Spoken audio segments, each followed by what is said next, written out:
haven't done much research on this. I know I'm gonna need intelligence for magic shield, endurance and health, and obviously the stats to use whatever shields I decide to use.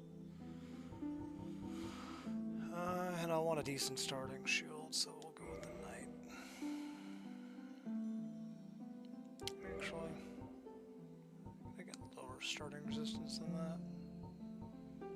Only on the sorcerer. Terrible starting shield though. So yeah, probably the knight.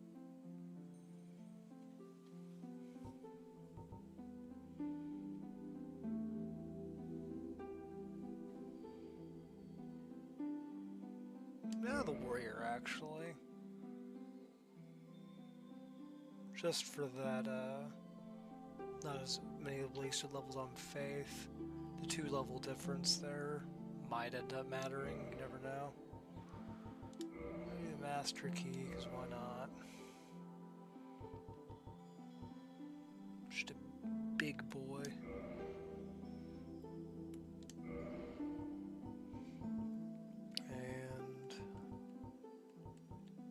And end up doing just all random on this anyway.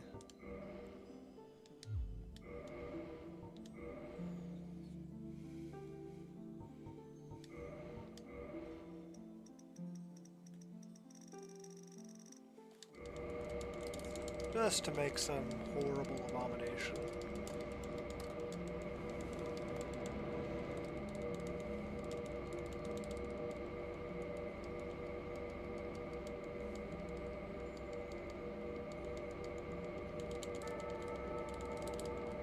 Honestly, I'm surprised how relatively normal this thing looks.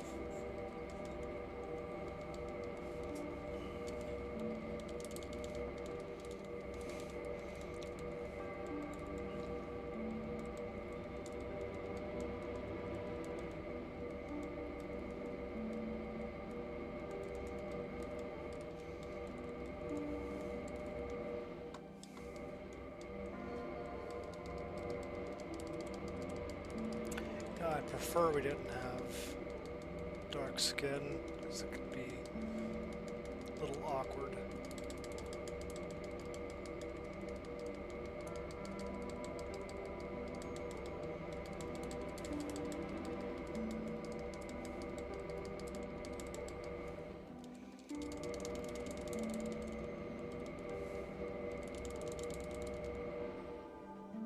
We'll go with that. Red man.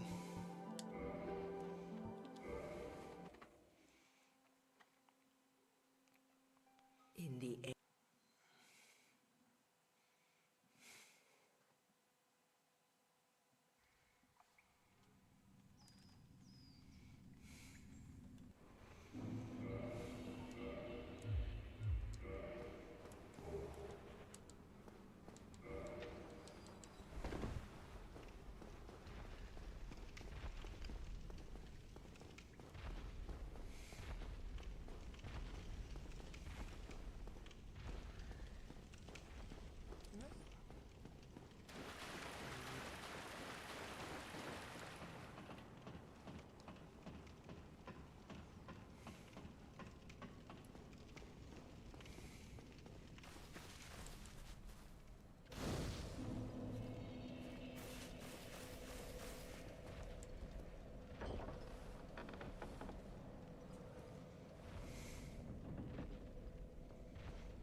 Cedar shield's all we're gonna have for a while.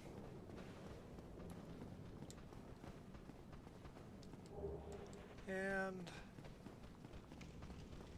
I have to chase this guy down.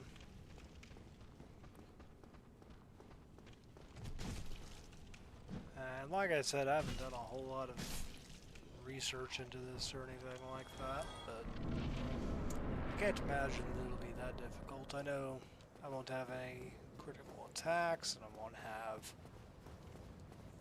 really a decent damage output, so to speak, but even if I don't use the bone wheel shield, because that would probably trivialize anything that I were to come across,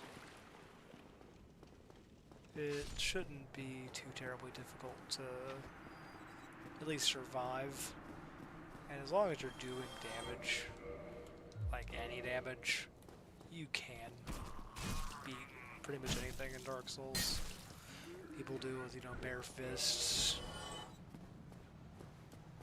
which I'd imagine do less than a shield. And like you can see, the stamina cost isn't that bad.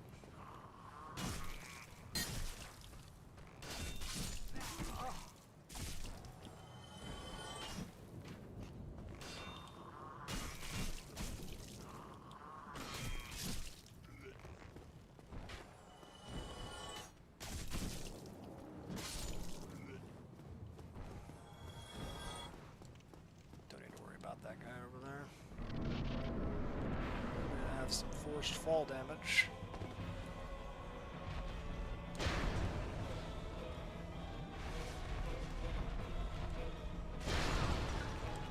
Ah, so that's not blockable.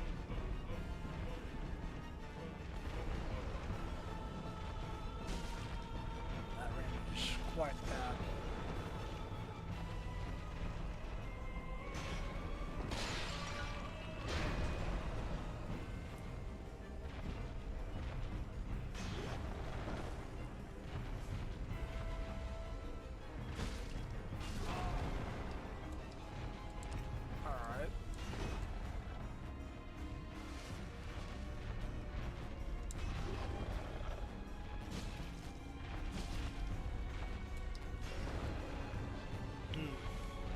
So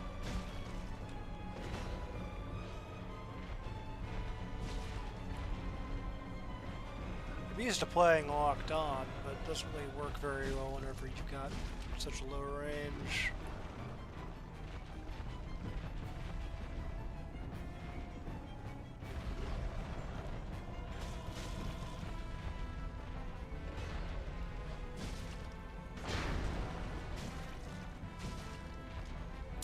.39 damage is not great. That didn't look like it hit me.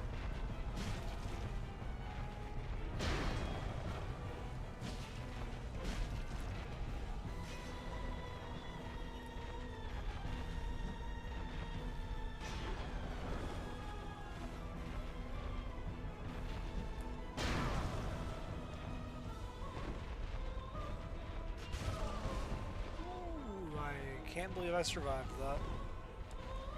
I have a ring of no. Why do I have the ring of sacrifice effect on my HUD?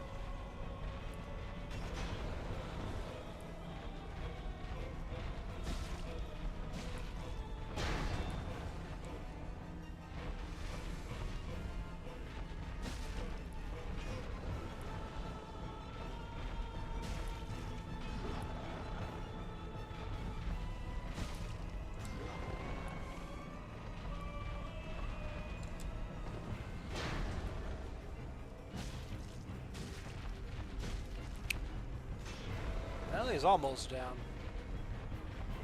Not a whole lot left to go. It's like, what, 3 more hits? 2 more hits. Alright. That wasn't too bad. Just getting back into the swing of things.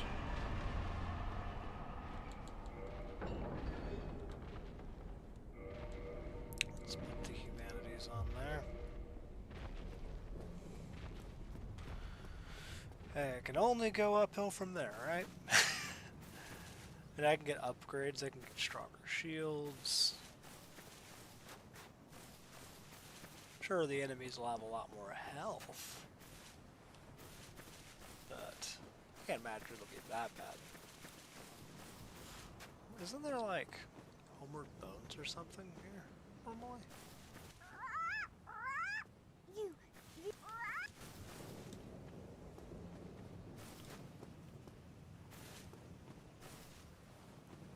Ah, there they are.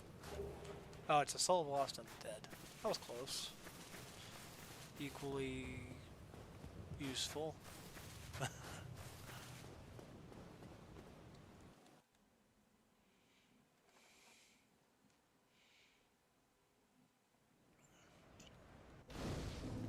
And I'm going to skip through cutscenes because I've seen them about 1,000,000 times, and I'm sure anybody watching a challenge run of a Dark Souls video probably has too.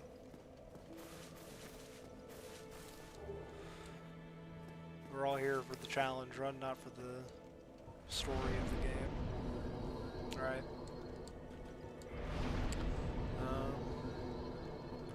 I think endurance is going to be the most important stat, because I can't imagine that the scaling on shields are ever going to be big enough to actually matter. And I'd prefer to be able to use the big heavy shields when I get them. Maybe not immediately, but at the very least be able to eventually. And not fat roll.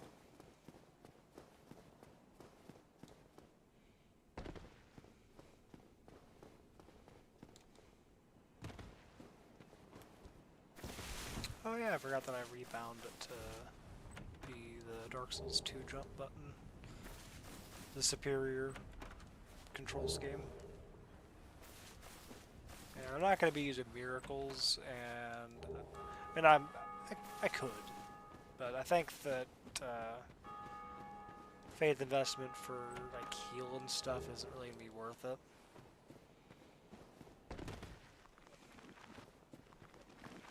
Don't have anything here that I'm interested in getting. The Caduceus shield would be good for parrying, but I don't really see parrying being terribly useful in this run. I can't get criticals.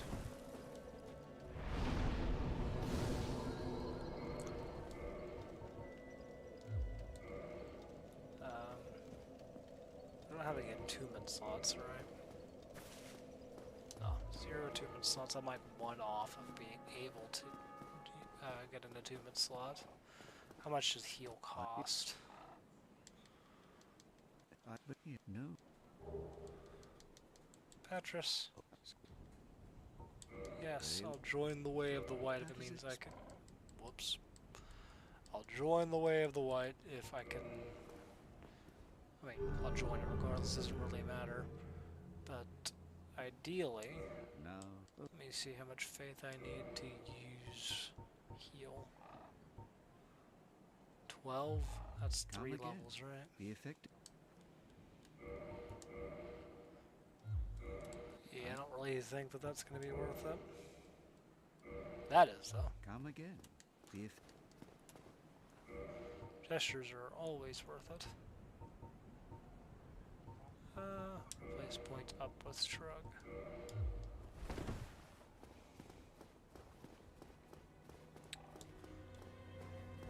And how many souls do I need for level? Just soul lost undead. And while I did say that I did start with the master key, I'm gonna avoid sequence breaking isn't really the word for it, but I'm gonna avoid going out of order. I'm not gonna just go skipping straight to Andre, for example.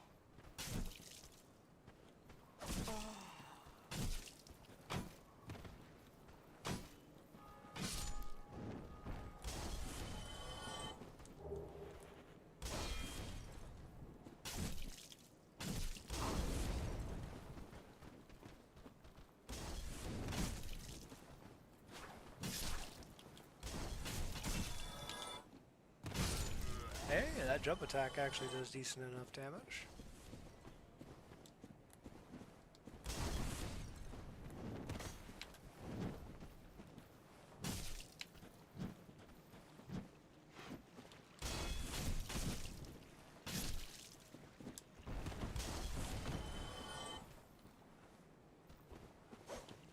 Alright.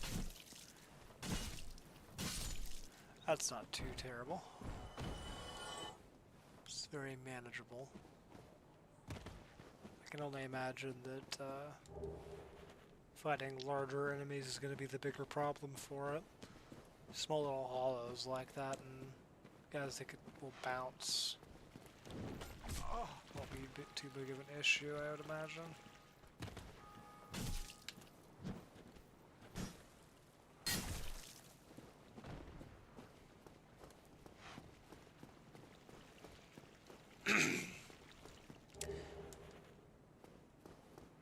Couple interesting things I learned with a little bit of research I did do. Well, that's something I didn't know. But the little shove there, that's the kick for the shield. If you are one-handing it like this, that has the blocking property. So I don't know if you noticed, I did successfully guard against an attack using that earlier because it has guard points, meaning it guards while it's doing the attack. It will have the blocking properties, so the stability, and the defense, so like 100% physical, a 50% fire, or what have you, of whatever is in your left hand. And since I have nothing in my left hand currently, if I were to guard anything with that attack, it would have no stability, no guard reduction, anything like that. So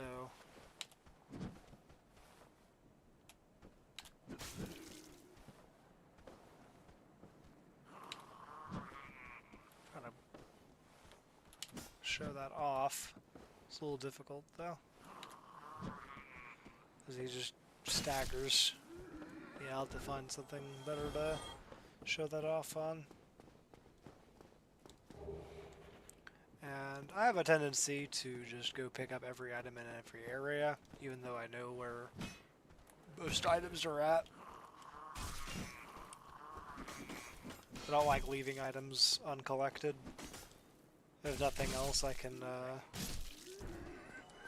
use the souls that I get from fighting all the enemies to get level ups. And this is rubbish.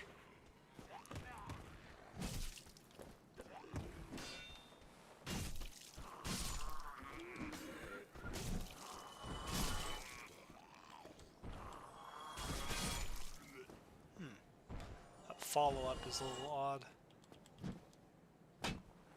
Yeah, so like that second swing there, that's the follow-up on the R2, the running attack. Well, the attack that you run during is just the heavy attack, that. Which seems to guard almost instantly, which is quite useful. But that follow-up swing does not seem like it's very good. The running attack is, I believe that has guarding on the startup for it. While it's doing that.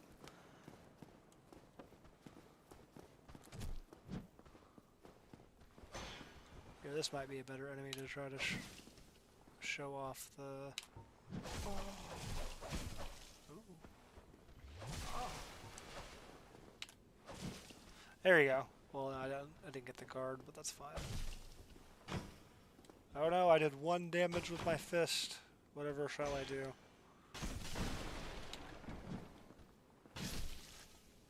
Now that shove staggers enemies to give instability damage as well.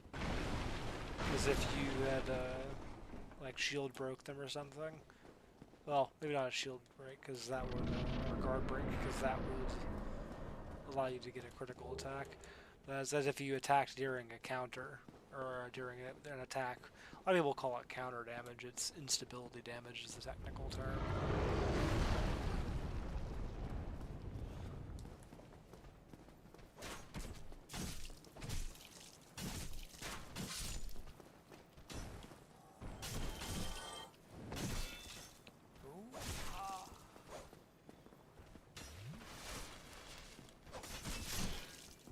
Actually, no, I think that the guard broken enemy isn't necessarily repostable in Dark Souls 1. I could be mistaken on that. I know that Demon Souls, at the very least, didn't have that as a mechanic. Although Demon Souls didn't have a lot of things, as far as mechanics goes, that are general mainstays of the series now. Like the Estus Flask, for example. Demon Souls is a very middling title. It's got a lot of really cool ideas. It's got a lot of good things about it. And it's cool to see like where the series proper came from, but it has a lot of problems. And unless I'm mistaken, the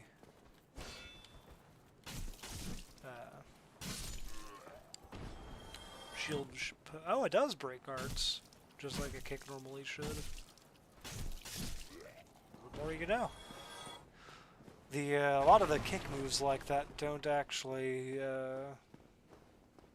Well, the kick replacers, I should say, don't actually break a guards like the kick is intended to. For example, the rapier and the cutlass, like curved sword and thrusting sword replacement. They don't. They don't have the shield breaking capability. I probably don't need the residence key. Repair box could be useful. Do you have any shields that might be useful? East, west, maybe? Maybe. I have the heater shield. Not really interested in getting any of those small shields though. Probably don't want the east-west either, to be honest with you. The repair box and maybe the residence key. I don't remember if the residence key is one that the master key makes useless or not. How many souls is this? Well, that's certainly not enough. All 6 of these. Yeah, that's enough. Repair box is going to be, I would say, invaluable. Thank you, kind. And while I activated this bonfire, that is not necessarily enough in this game to actually set it as your active bonfire. At the very least it wasn't in the original Dark Souls 1. So, we'll rest here, which will unfortunately respawn all the enemies. But otherwise I'll have to go through all of that again if I were to die.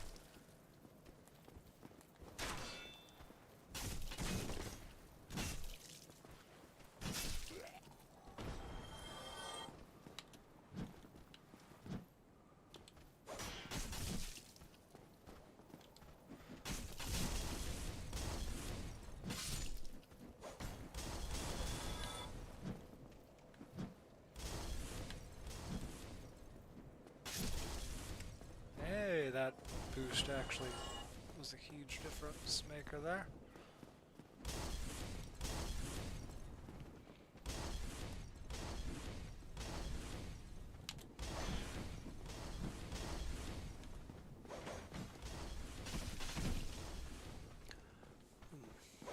Oh, hey there, in perfect sync.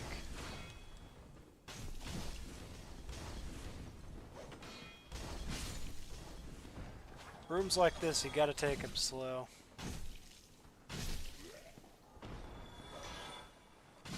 Otherwise, you just end up getting stun locked to death.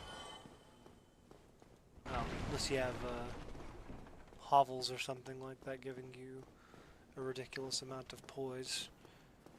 That says more about Dark Souls 1 poise than it does the room design.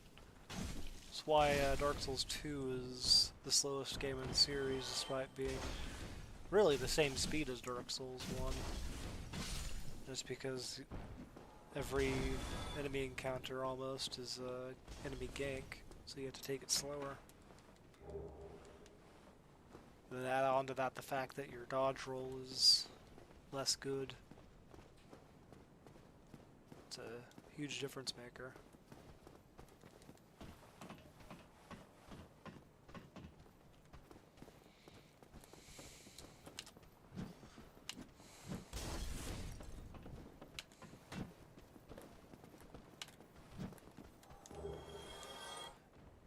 That is the correct way to deal with that, unless you want the the item drops.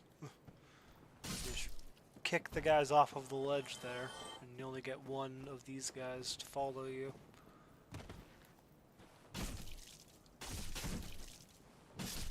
Even if the second guy had followed, they have a tendency to try to sit back. Because enemies in Dark Souls 1 have a leash range.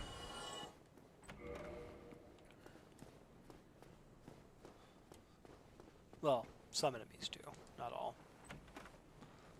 Black Knights, for example, as far as I'm aware, no Black Knight has a leash range, so they will chase you until they kill you. And something a lot of people don't know is that in Dark Souls 1, enemies like the Black Knights that don't respawn actually don't reset whenever you sit in a bonfire either. So they can chase you to a bonfire, and sitting in it won't set them back to their spawn location.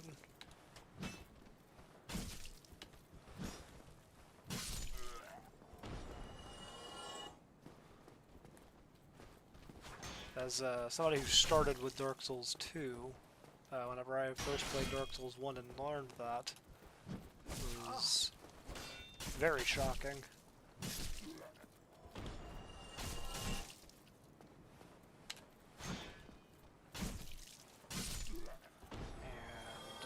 As much as I would like the Black Knight shield, I don't see myself actually successfully beating that Black Knight.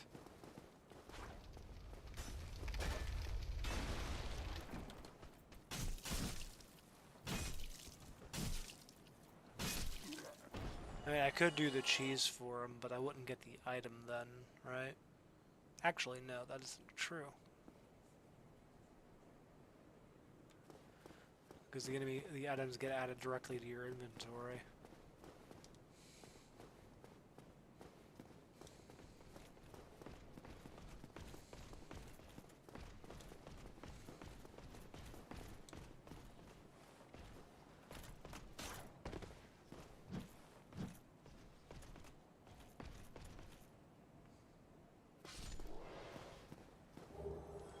Just a chunk.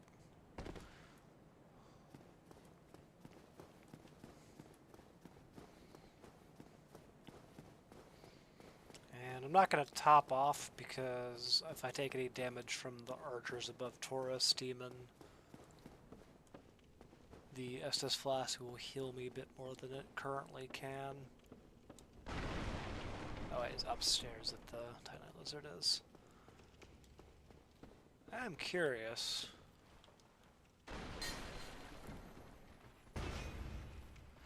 Hey, that's good.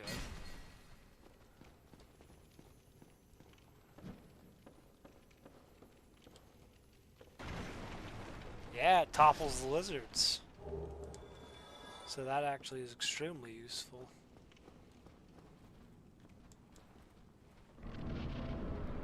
And I should have gone back and bought the residence key. That's fine though. I'll go buy it after I beat Taurus Demon. Well, hopefully beat Taurus Demon.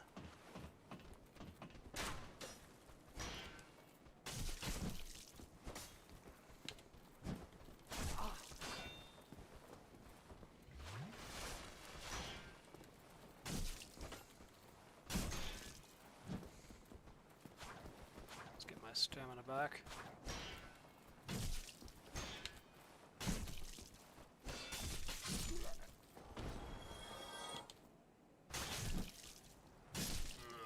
Alright.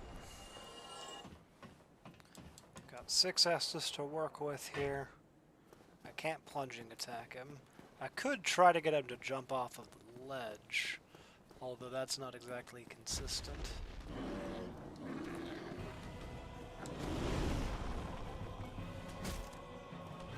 That damage could be better, but I can see yellow. Lingering hitbox.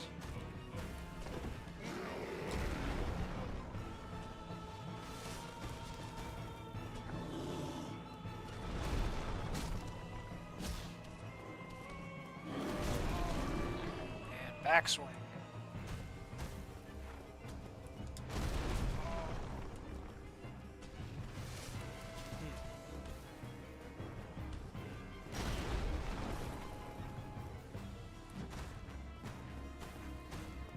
let's fight over at the gap so he has a chance at least to end up jumping off the ledge.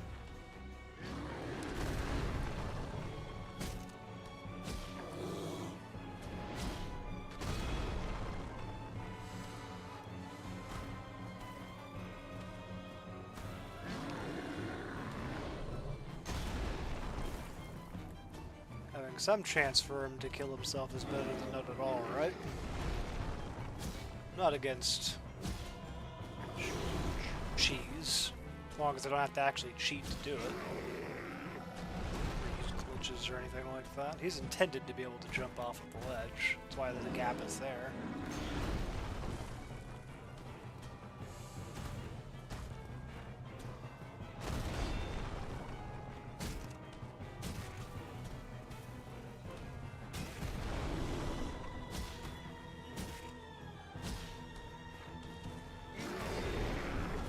And the only buff that you can put on shields is Magic Shield, which doesn't add any damage.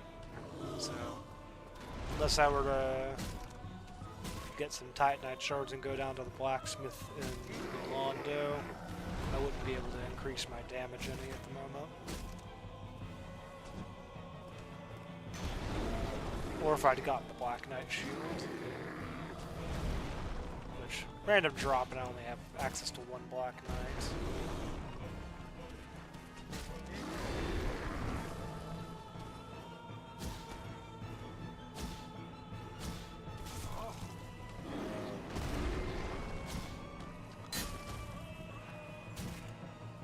Honestly, not too bad. Damage could be better, but like this isn't very difficult. He was kind of beating me up early, but it's because I wasn't really guarding. I was trying to use the guard points.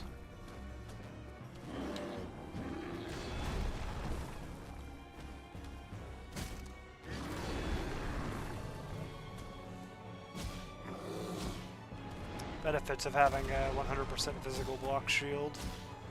Also does a lot of posture damage, actually. Or poise damage, or what have you. It's very easy to stagger him. Taurus Demon isn't exactly like a gold standard of being able to stagger him or anything like that, but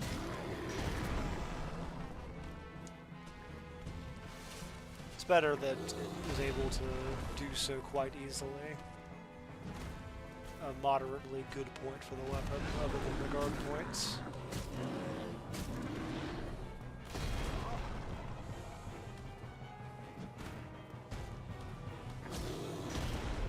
Fun fact also is on my first run of Dark Souls 1, Taurus Demon did in fact jump off of the ledge. I don't think I think I died to him first, mind you, but my first win against Taurus Demon was him jumping off of the ledge.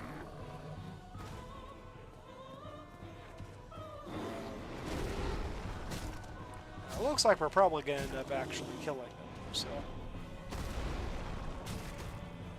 At this point, even if I don't, I think it's quite evident that it would have been easy enough to do so.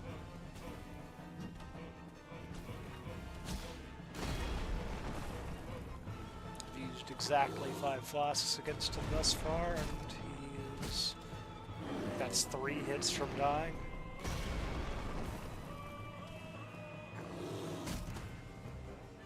Two hits. Again, I was wrong.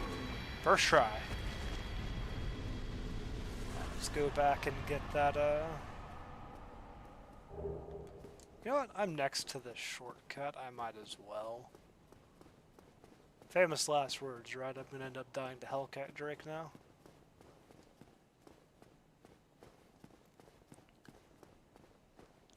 Is that one of these holding?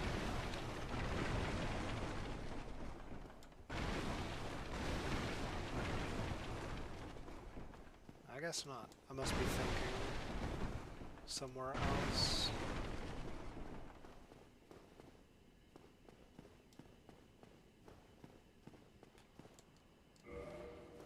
Yep, locked, alright.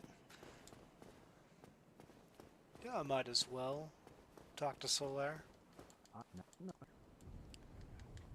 if nothing else. I'm not planning on summoning him or anything like that. However, if nothing else, doing his quest line, I believe, gets you his shield. Whenever you kill him at the end of it.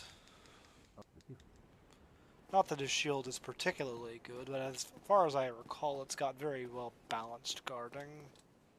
Like, good fire, good physical, good everything, just not 100% on anything.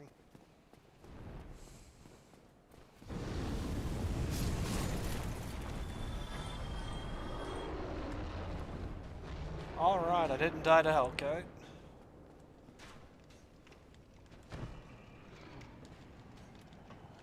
And we will not be taking down the Hellkite Drake. Doing that with a shield might be completely unfeasible, actually. I'm not going to call it impossible, because I don't think that it is. However, I think you need to both get extremely lucky, be higher leveled, and, realistically speaking at least, and also, I might as well buy the bottomless box in case I end up needing to store a bunch of weapons or anything like that. I'm not going to really bother with any of these. This does 52 plus 5. I think it has all lower guards than the heater shield. Yeah. The magic guard is higher, but 40.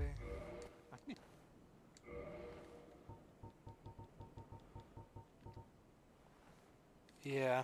If I want magic guard, I think I would just use the wooden shield, honestly. Yeah, the wooden shield has higher stability and the same magic guard.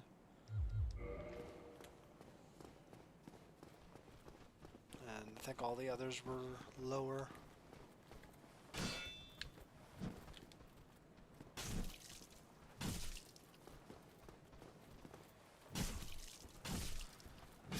Might as well kill these guys for their souls.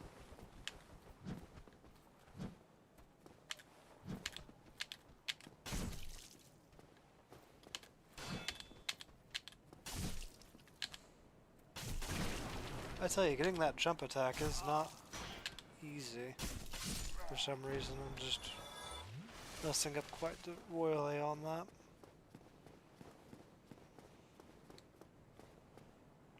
Where did that guy go? I could have sworn I just saw a guy there. Oh, fine.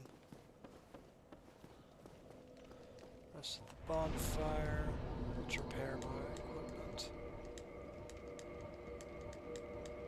That is something I am genuinely concerned about. I don't know if I should be or not, but I am concerned about the prospect of... You know, I'm gonna end up using magic shield, so I might as well get the 2-minute slot for it. But I do worry that I might end up breaking a shield in a fight. Even one that isn't the crescent shield.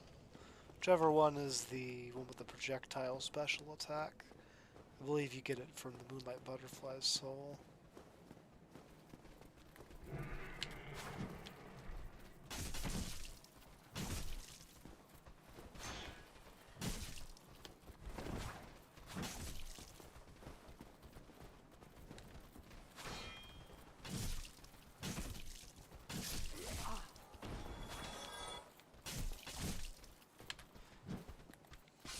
Bye-bye. These rats might be a problem as well.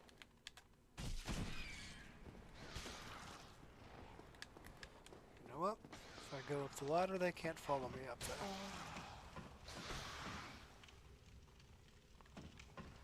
Yeah. You know, I could have gone past the Hellkite Drake for that bonfire, and I wouldn't have had to go through, or that I won't have to go through that bit anymore.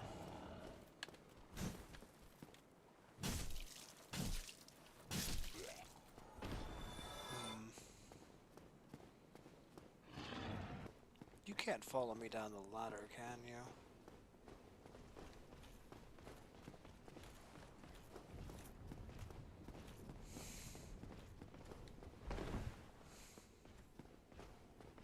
Can you follow me down the stairs even? Yeah, you can follow me down the stairs.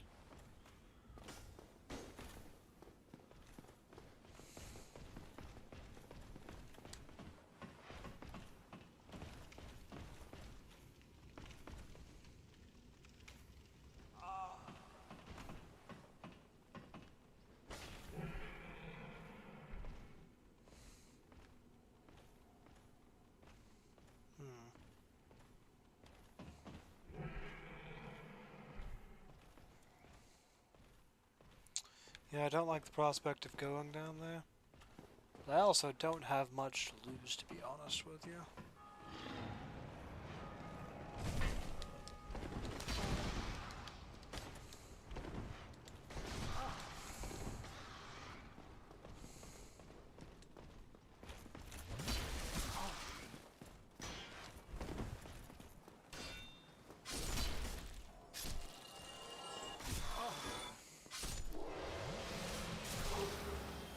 Hey, I got the shield. What are the stat requirements on that? 16 strength. We can two-hand that.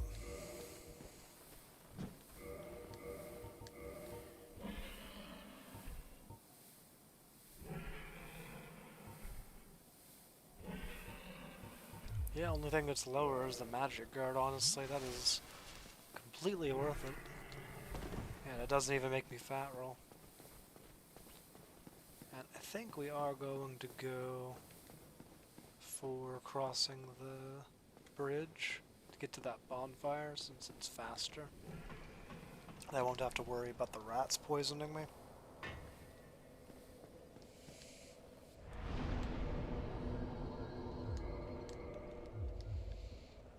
And obviously the most important stat in Dark Souls 1 is always endurance.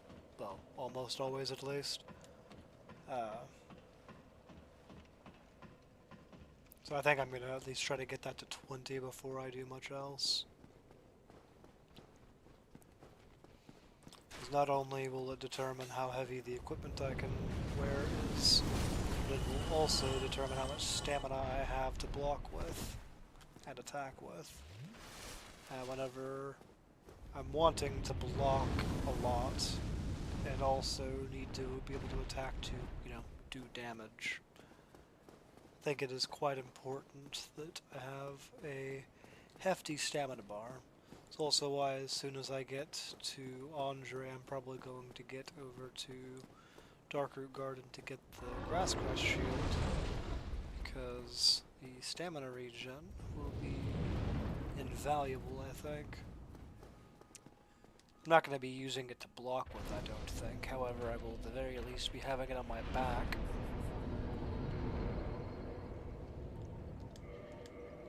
I don't plan on grinding levels here or anything like that, but I'm going to try to grab these two items.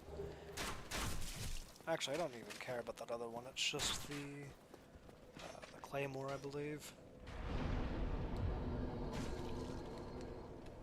That was not very nice.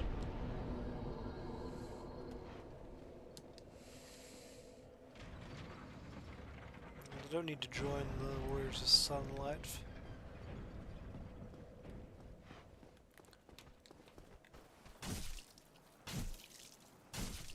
And as you can see, my damage is quite pathetic. However, it is not so low that I can't kill anything.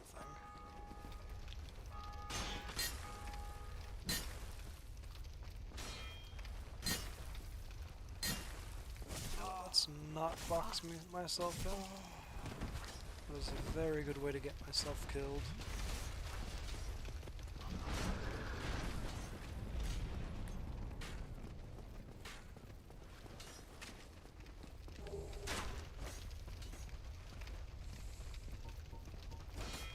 Oh yeah, Remastered changes it to where stuff doesn't auto-equip to your hotbar. Where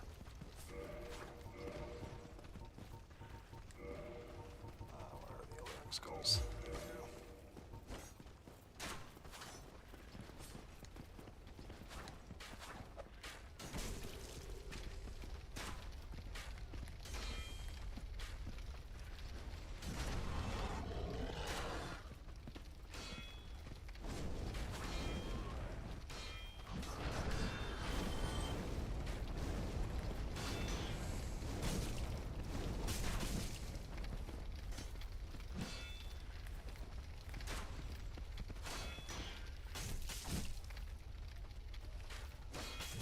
Alright. Honestly, quite effective.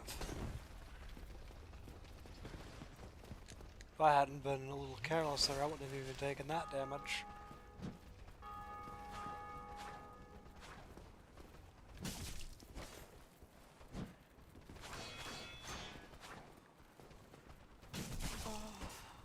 Where was my guard point?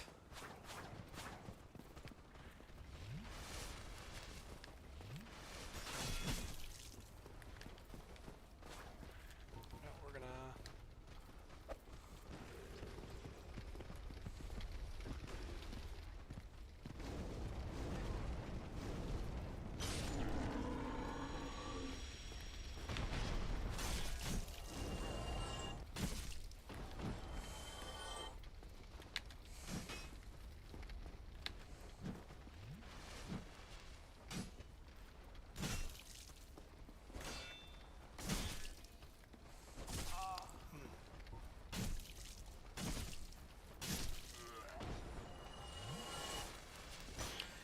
Getting used to the timing on that R1, because it only guards at the very end of it.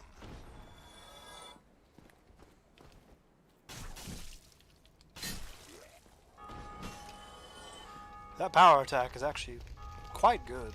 The damage obviously isn't all that high, but it hits twice, it does decent stability damage, well, posture damage, it does, or poise damage, whatever it is in Dark Souls 1. It does a pretty good amount of it. The damage isn't terrible. It guards for the entire thing. Honestly, it's just not very bad at all. We're going to take off those Alluring Skulls because I'm probably going to need them for Cap or Demon, and I'd rather not have to buy more of them.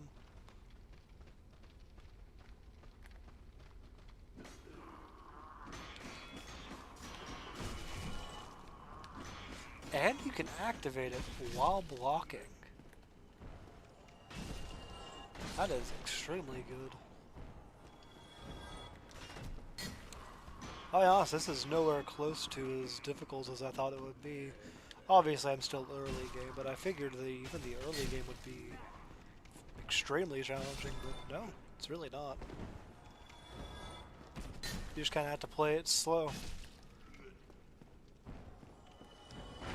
I mean, that's really to be expected. You kind of have to do that in any low damage build.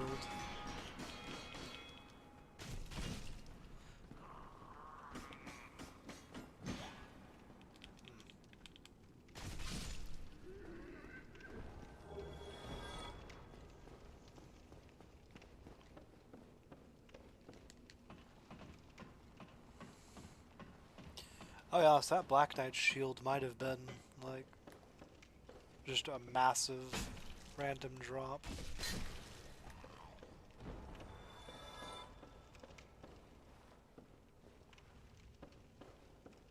Because it's, not only is it a damage upgrade, not a huge one, but it is a damage upgrade, but it is also a Twinkling Titanite weapon.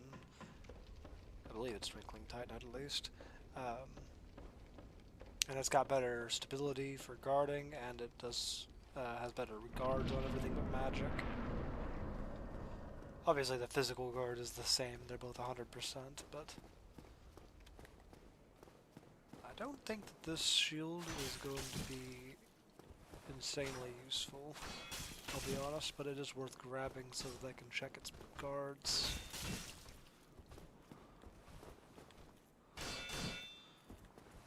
I also believe that the shield is not parryable.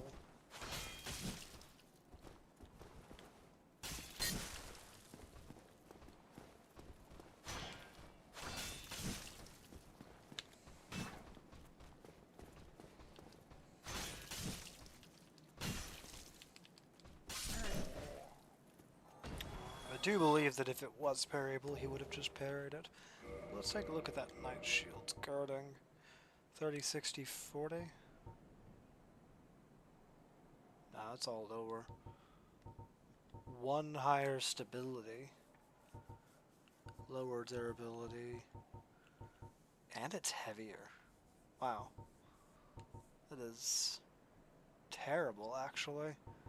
The heater shield is a very good shield, don't get me wrong, but it is strictly worse as a shield on everything other than stability, and 1% higher stability is not worth 3.5 units of weight and worse guarding.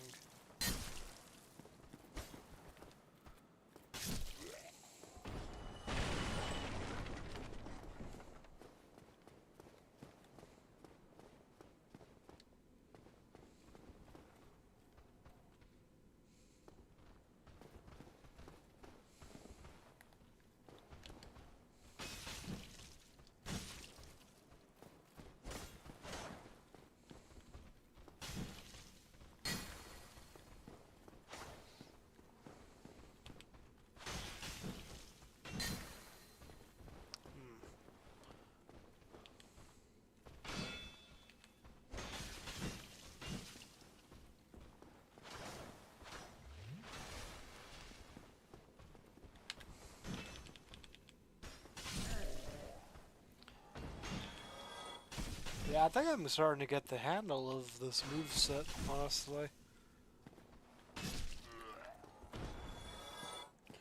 Genuinely not bad at all. Let's open up the front door.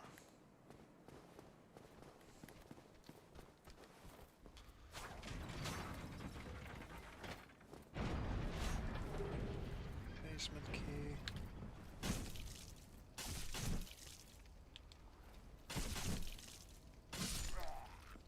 And head over to Andre. Oh, I thought he dropped something. It was just the blood stain. This is the halberd, if I'm right. Yep. We are not going through that front door. That is a death sentence.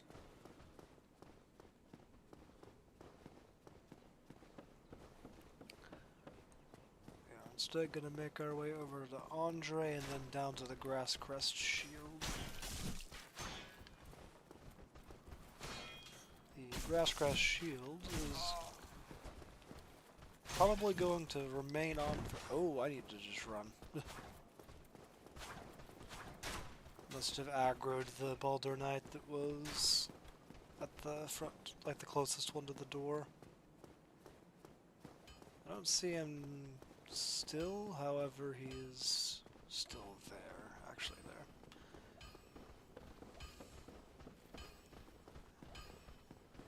I don't know if he's aggroed still or not, but I'm not really willing to go give him a try. Alrighty, Andre. I do believe I have a Twinkling Titanite from that lizard that I can use to upgrade this.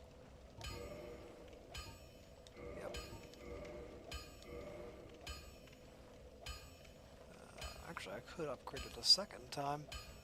I need the souls, though. Let's just repair.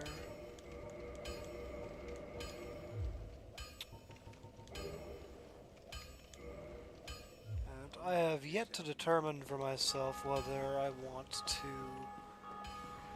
try to go for light armor or heavy armor.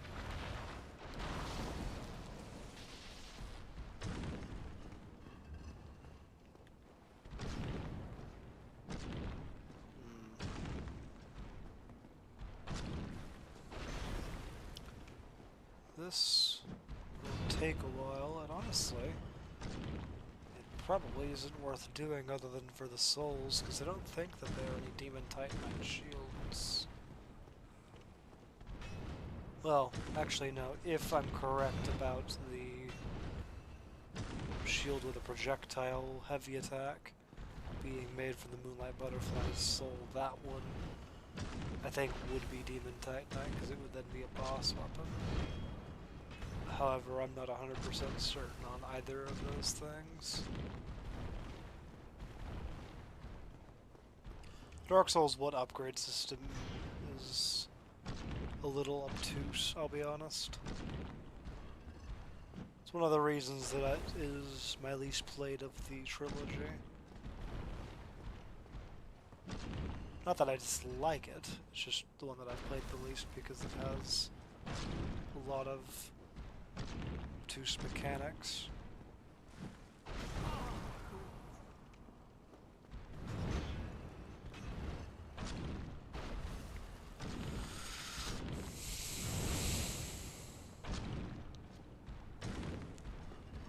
Honestly, I should probably heal.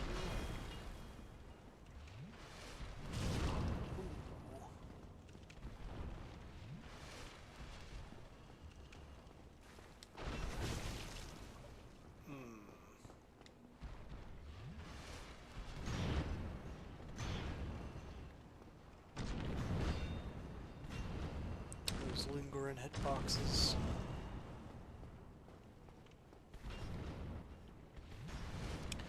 Honestly, I'm surprised that one didn't hit me. But yeah, no, he's probably not worth trying to kill, to be honest with you. It's gonna take too long. For really nothing that is that important. It's not like I can't kill him later either. So,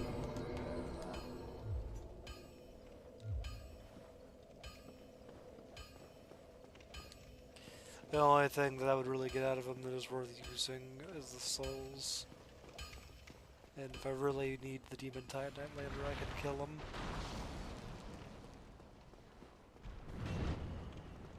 It would make getting through here a bit safer, and that's really it.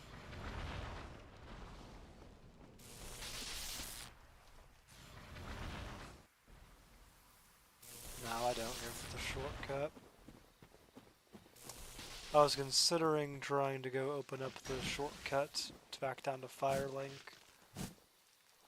Oh, these guys are going to be a bit difficult to kill as well.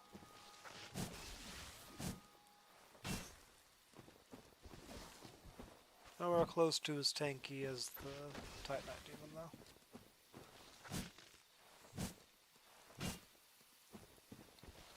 And I'm not going to need to kill more than 2 of them just to get over to the Grasscrest Shield. Really, I don't even need to kill this one, but I'd prefer to.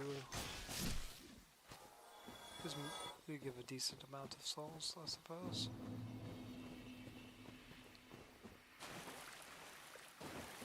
I don't even need to kill 2.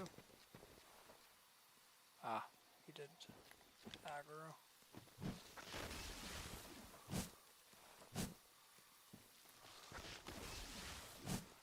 No, they have a grab attack. I think, yeah, that's it.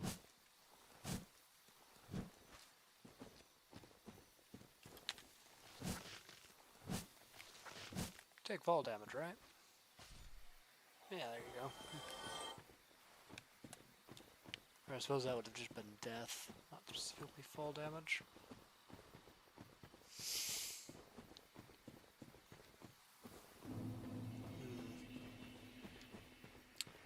I'll be honest, I don't see myself being able to kill Hovel either.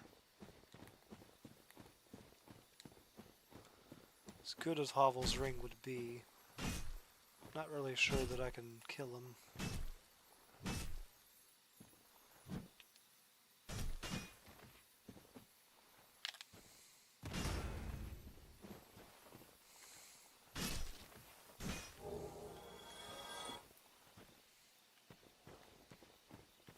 That's 2 more Twinkling Titanite for upgrading this shield too. Quite good. Quite good indeed. Oh, we're fine. Trying to grab that leather armor.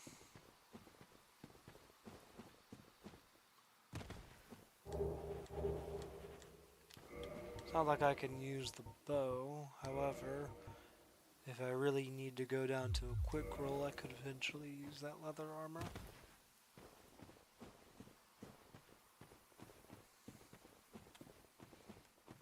Not planning on using it at the moment. I'd rather have the poise from the hard leather armor and the bit higher defense.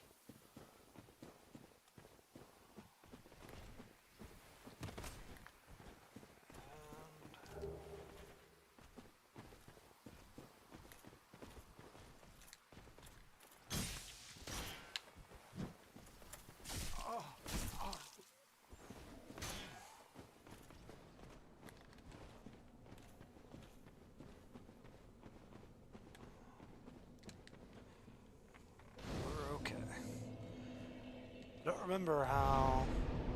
I believe you need to riposte him to cheese him. At least reliably.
What's he doing?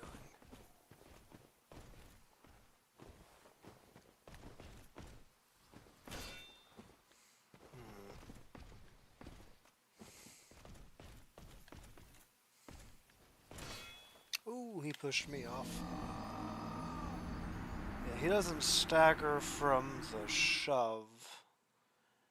And the posture break, poise break, whatever it is, doesn't actually move him, it just very slightly staggers him.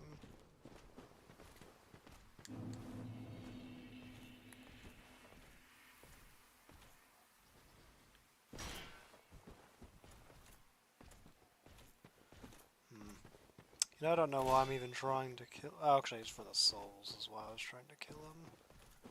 But I don't think that it's really worth it, to be honest with you.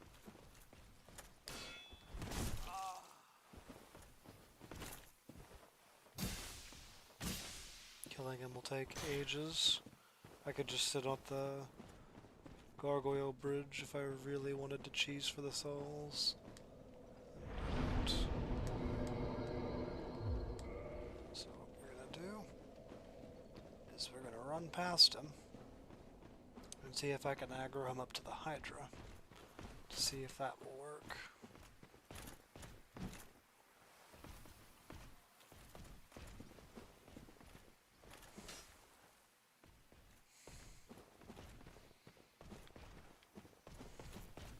Crystal dudes and the Hydra might be able to do my work for me. Just a thought.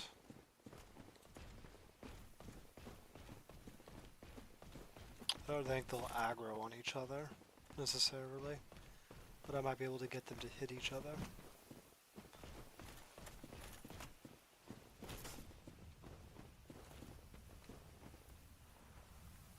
Oh.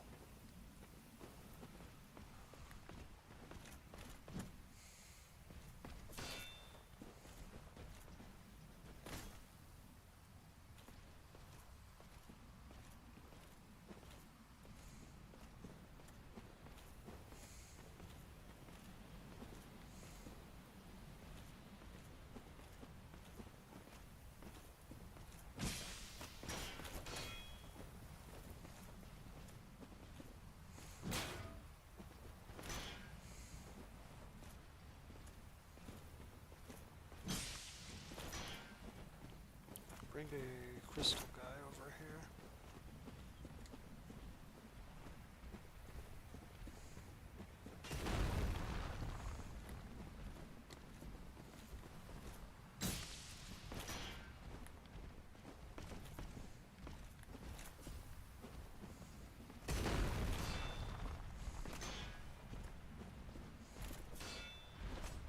They do not appear to hit each other.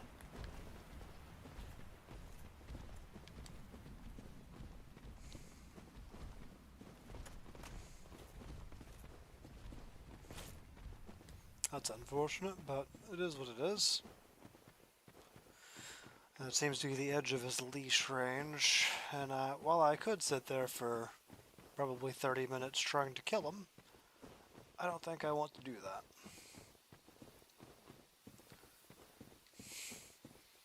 Maybe there's a better cheese that I could do, but I don't know of one off the top of my head that doesn't require riposting, riposting, whatever you want to call.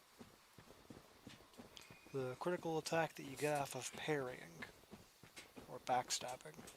Backstabbing is another one that I know that you can do to knock him off of the ledge, but shields can do neither.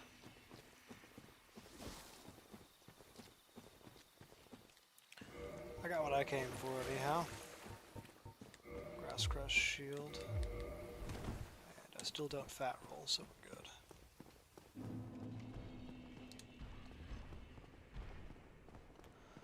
That is most likely going to sit on my back for the rest of the run, because that stamina regen is quite useful.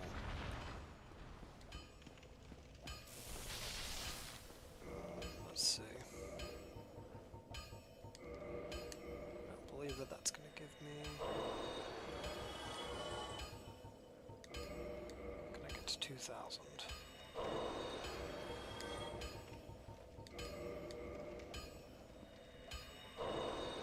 Not quite.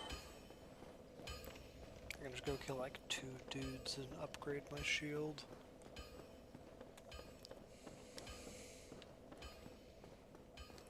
This had good fire block, didn't it? Yeah, 95.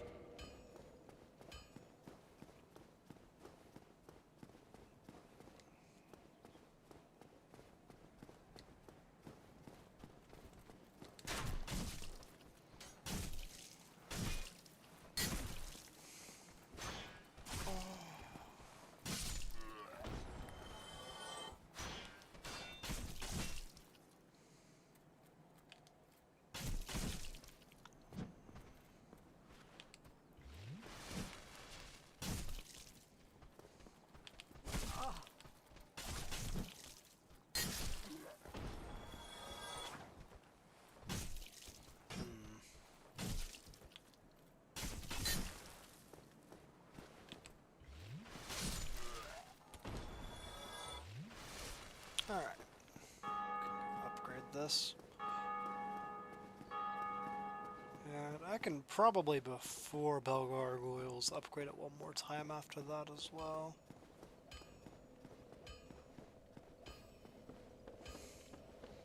That would be ideal. Try to get as good damage on it as I reasonably can before having to do another boss fight. Well, you need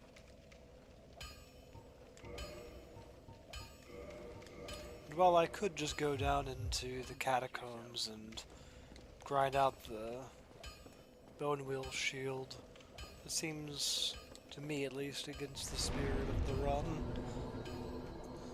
trying to use the defensive shields, not the one shield that happens to be a good offensive weapon.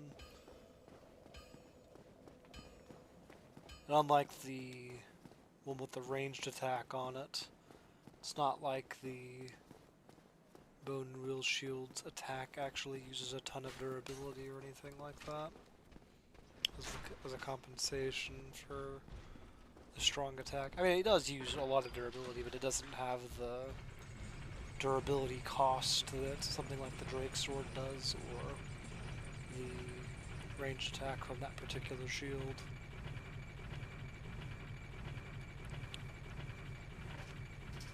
Alright. And we're going down here to get the 10 Estus. I don't believe that the merchant down in New Londo Ruins sells strong magic shield. I also probably don't have the stats to even cast the spell, the intelligence requirement. I'm not sure what it is, but I can't imagine that it is 9 or below.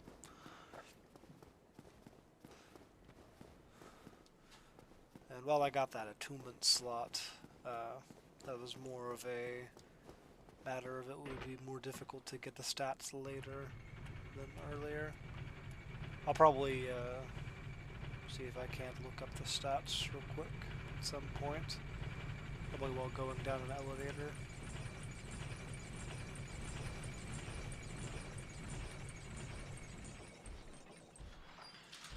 Yes, you don't respawn, therefore you don't reset.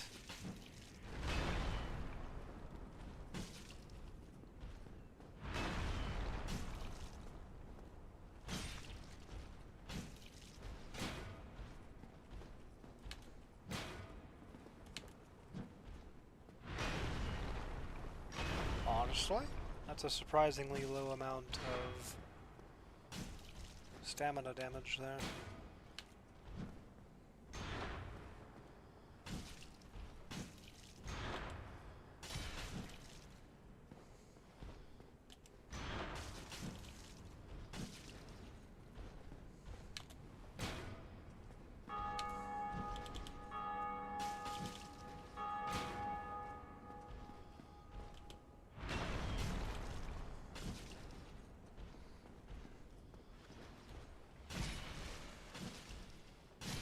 No Estus for you, buddy. Guess I'll take a Titanite shard. And more importantly, I probably should have grabbed this before going down to Firelink so I could have used it. That's fine.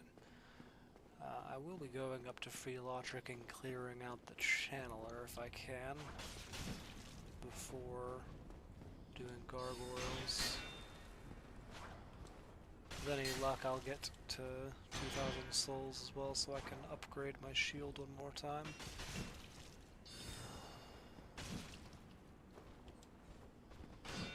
You're liking using that parry, buddy. Fortunately for you, shields are not parryable.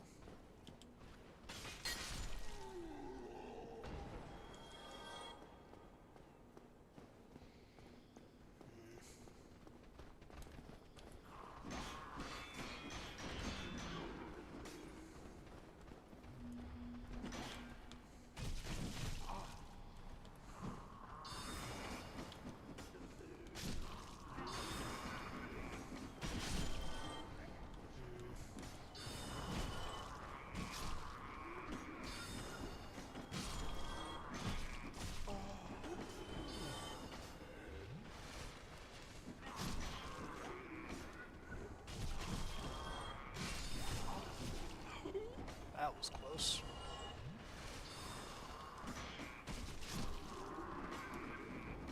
There's a downside I am seeing to that heavy attack, is that it has a moderate amount of downtime before I can guard again after it. Obviously it also is lower DPS than just pressing R1 over and over again, but I was more so meaning for as a defensive utility.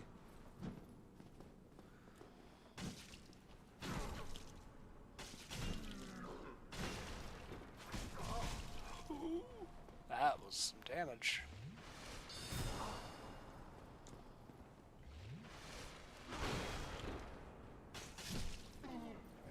Alright, channeler down.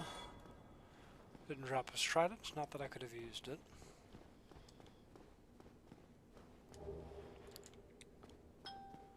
And I do have enough souls to upgrade my shield again. So after I free Lautrec, I'll probably do that, and then head back up to Firelink to upgrade my Estus Flask before doing gargoyles. You know, while I'm in Firelink, I might as well go down to check the new Londo vendor, just to be 100% certain that he doesn't sell magic shield.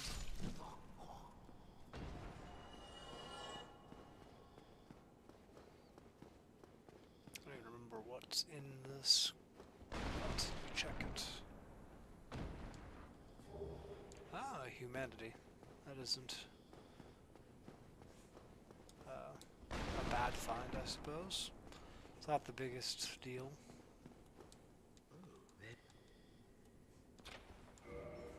Mystery key. You're welcome, Lautrec.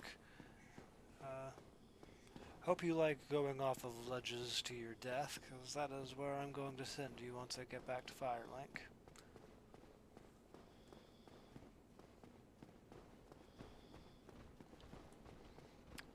Yeah, head to Andre first.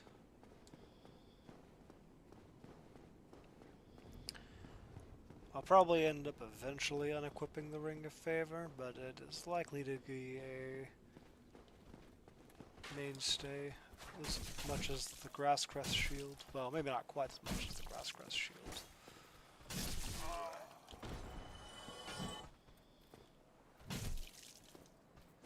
I could see myself potentially unequipping the Ring of Favor.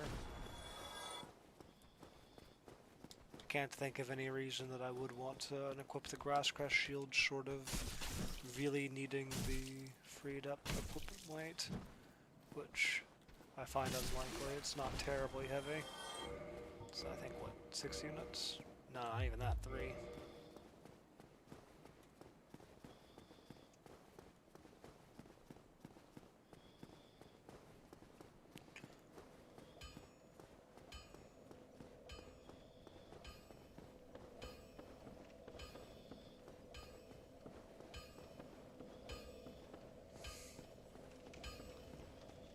I believe Twinkling Titanite items max out at +5. Reinforce Black Knight Shield. And it's the helmet that gives points on this. Yeah.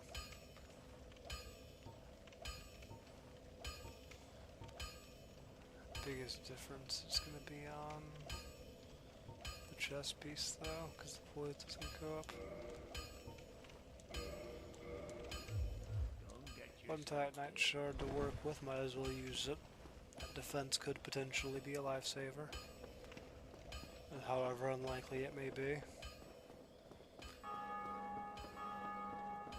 Can't skimp out on upgrading your armor in Dark Souls 1. Unless you're like doing a naked run, which a lot of speedrunners do, of course, and other challenge runners. I am far from a veteran challenge runner.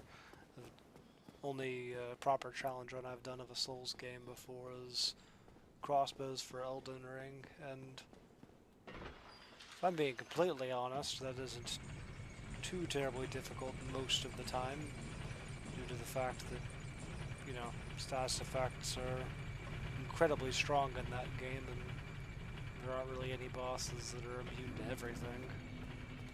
Well, there are a couple, but you can exploit weaknesses against them, and generally it isn't terribly difficult to do.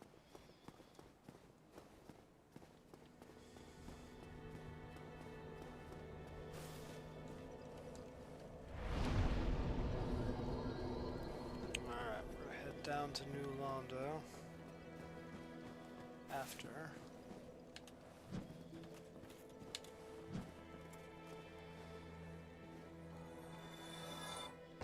And when we get back up here, Ring of Favor should be there.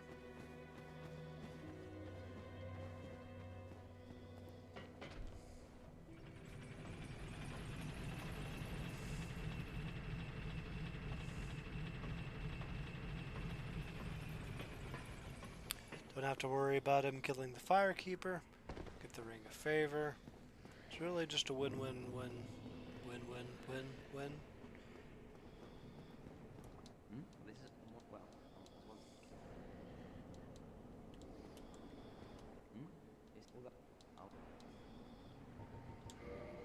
Yeah, just Soul Arrow and Heavy Soul Arrow.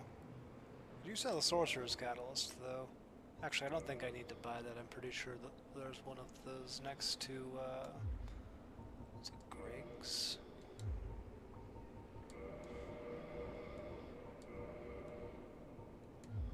Goodbye then. Keep your I head. think it's Griggs of Vinheim, if I'm not mistaken. Sorcery trainer that is down next to Capper Demon. But, regardless, yeah, I can grab that. I think I have a level up worth of souls now as well. Although I don't know that this will have reloaded the area enough to respawn, well, not respawn, but move the Ring of Favor. We'll see. If it doesn't, I can try sitting at the bonfire. If that doesn't do it, I know for a fact quitting out of the game will do it at least.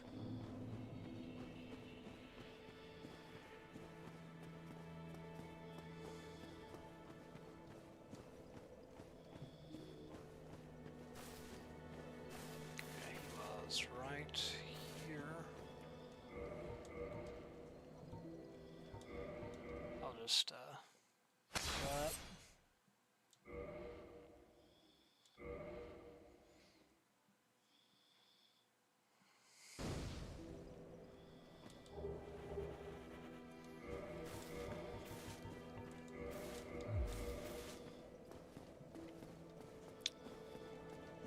Probably the strongest room in the game. Well, no, that would probably go to the red tier stone, but I would deign to say is at the very least a top 3. Hovel's Ring is probably not quite as good.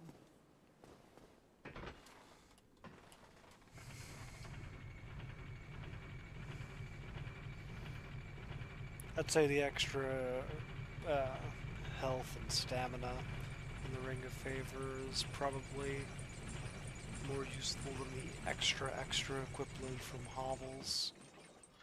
That largely just comes down to what you really need, though. And honestly, for most players, they just would rather use both of them. You're not gonna let me... There we go. Would have preferred to not take that damage, but... Man! I am just getting stonewalled today.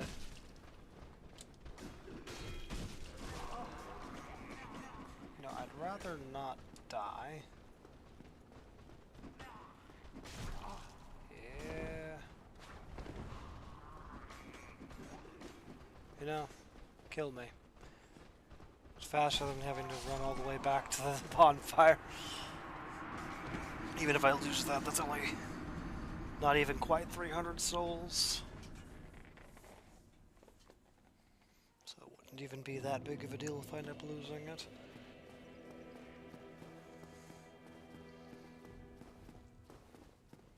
Honestly, this isn't even that much further away than Andre's bonfire. It's like, what, maybe 10 seconds slower? 4, 5, 6, 7, 8, 9, 10, 12, 13, 14, 15, 16, 17, 18, 19, 20. It's about a 20-second elevator ride, and yeah, it's 10, maybe 20 seconds slower for twice as much Estus. It's, I would say, realistically worth it every time.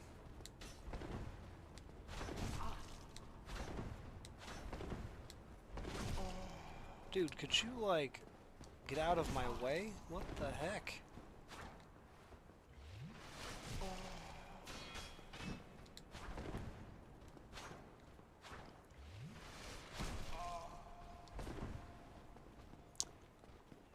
I gotta say, I'm not a huge fan of that.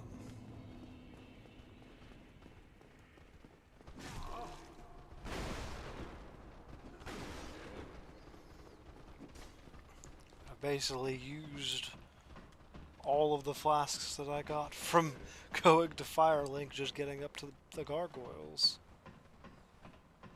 3 and basically half of another one. And I didn't even upgrade my Estus. I can do it if I die.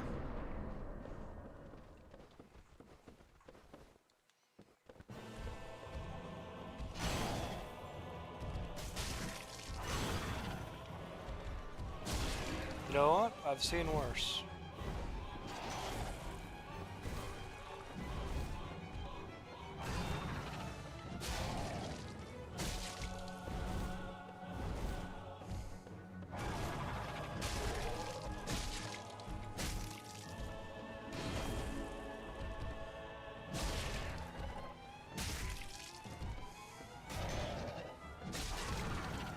V1 is going to be a problem now.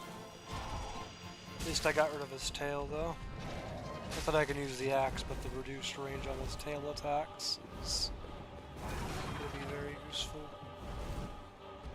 And I have a 95 fire block shield as well.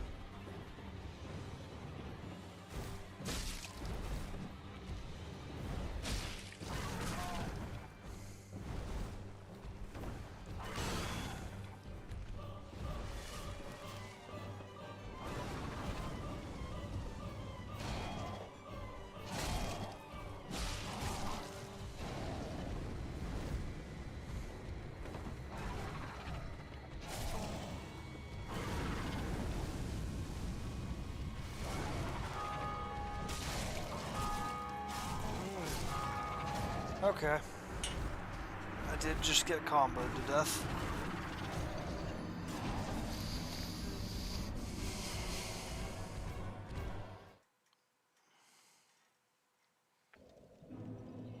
I think that is doable. We need to be more careful though.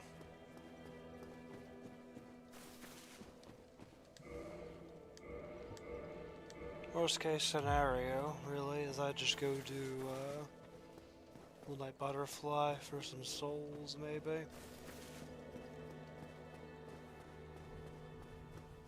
I don't think I'm gonna be able to find any more Twinkling Titanite without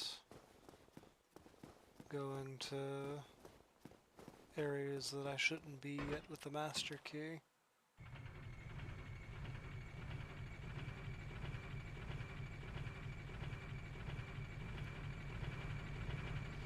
This is probably also the strongest shield I have access to.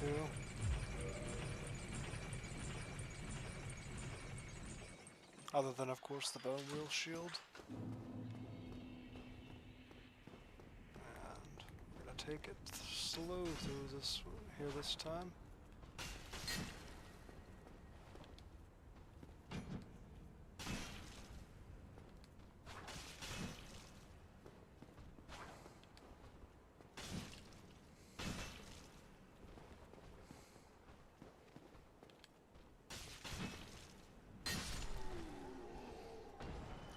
So if I stick to the right and actually dodge that guy this time.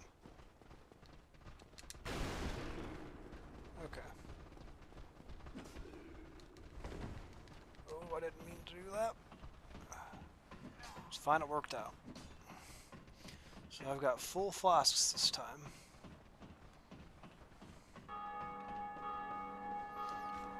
Not that I used all of my flasks last time, but I also have an upgrade on them this time.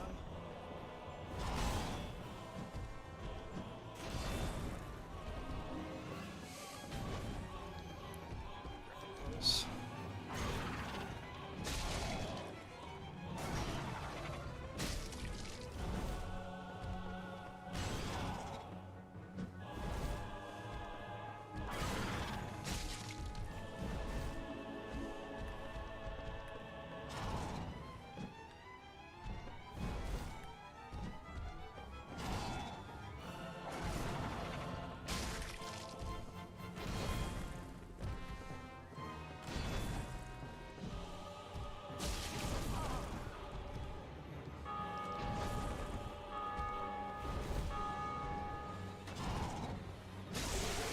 Another thing that I could potentially do is get Hovel's Ring, which might be able to get me to a fast roll.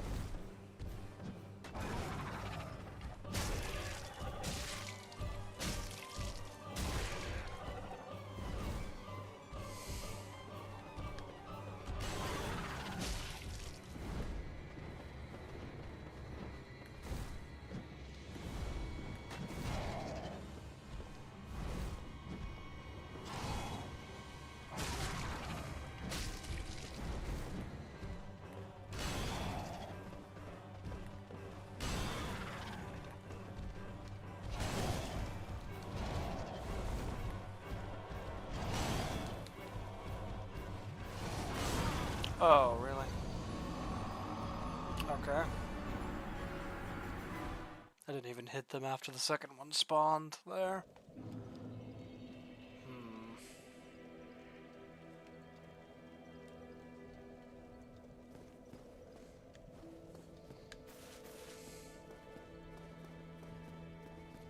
As far as I recall, Hovel does not leave his tower, so cheesing him is pretty much out of the question. I can at the very least see how much damage I do to him, but I'm willing to bet it's going to be around 2 to 4. Making killing him probably functionally impossible. I mean, I can parry him, but I shouldn't.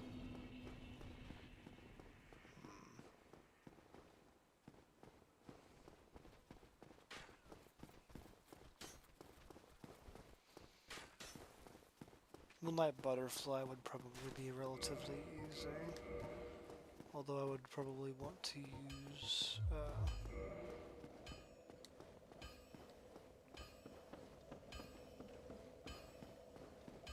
the wooden shield for the magic block. Let's sit here.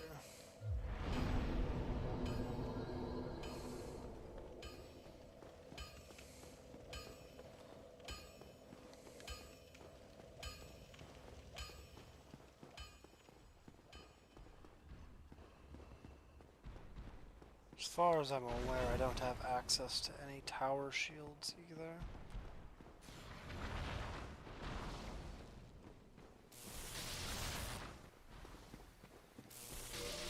What does the strength scaling on this look like? Yeah, it's about what I figured, a D. It's as low as it could be, really.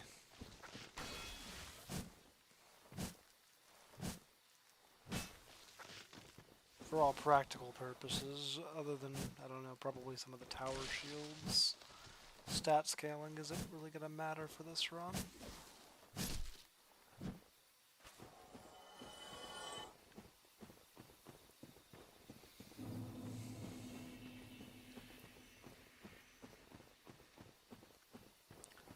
Hydra is probably also not feasible to beat.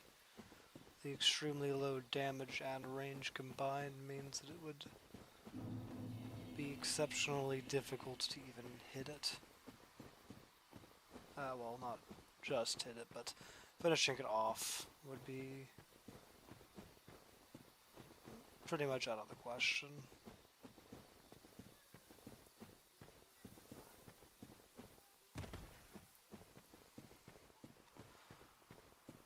So the last heads would be too far away to realistically make it to hit, and even if I were to hit them, it would probably take too long to actually kill to be feasible. For me, at least. Not saying it's impossible. Heck, I might even be able to do it if I were to try for long enough, but time investment wise, it's probably not really worth it, to be honest with you. I'd get a dragon scale out of it, but... and of course some souls, but... if I absolutely need the souls, I can just grind with the dragon bridge. And I'd rather not have to grind rather not grind if I don't have to. And realistically, I don't get very much damage out of grinding.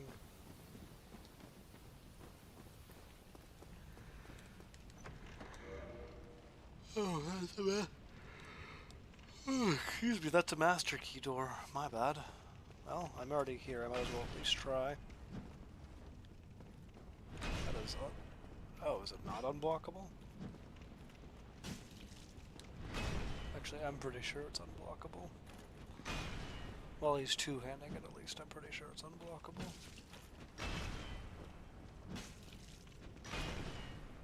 Well, I'm doing more damage than I thought I would. Not that I'm seeing yellow, but damage number-wise, I'm doing more than I thought. Oh, it is blockable when he's two-handing it. Oh, the Black Knight killed himself.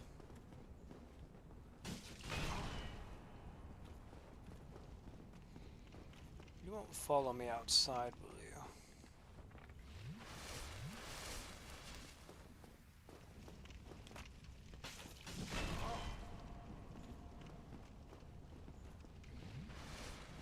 Oh, I have an idea. Will you follow me up here? Where I can make you potentially fall to your death.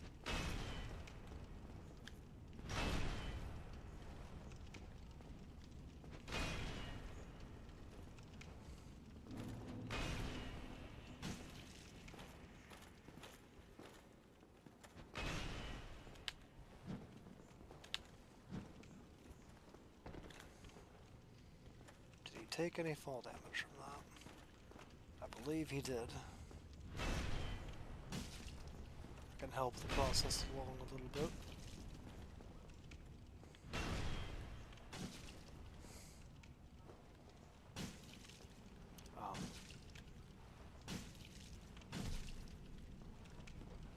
break him?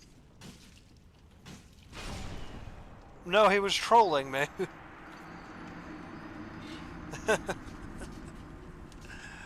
Oh, that's funny. That's actually pretty funny. I also got the Black Knight halberd when I didn't need it, so that's hilarious. I did notice that. That's incredible. I am a little confused as to what happened, but I'm guessing that when he was pathing back to his spawn location, his pathing messed up and he just walked off the ledge.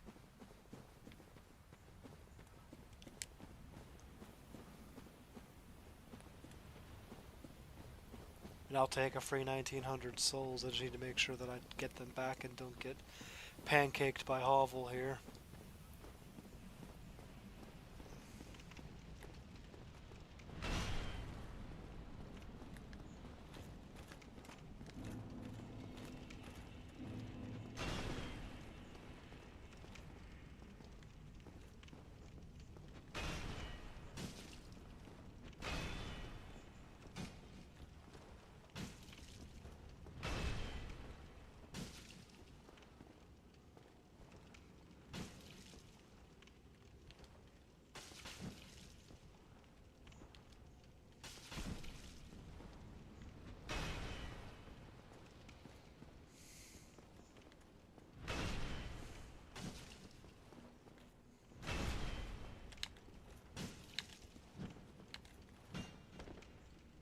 Okay, he did take fall damage. I saw the health bar move from it.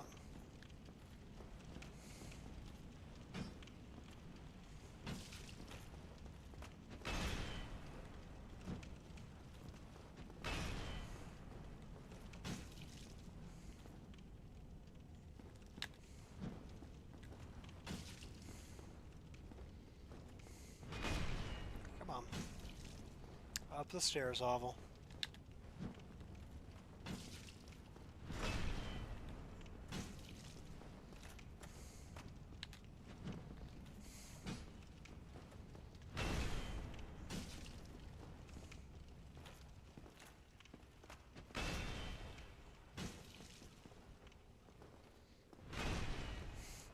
Yeah, this is going to be a lengthy process, but it will be well worth it.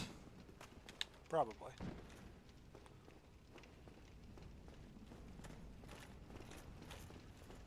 I will say I do feel a little bad about doing this without the correct key, but to be honest, I don't know what the correct key is or where it is.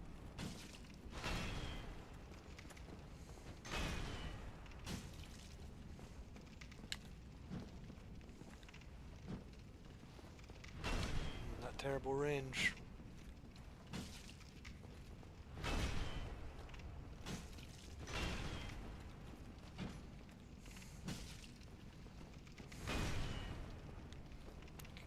Come on, up the stairs, buddy.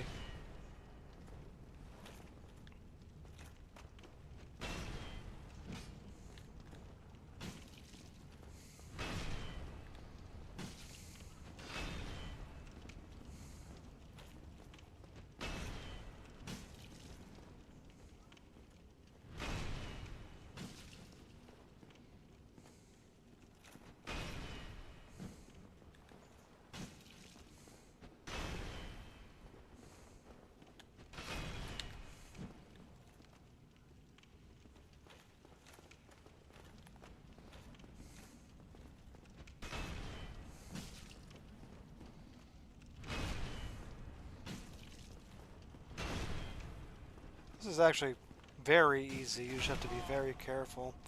I say as I almost die.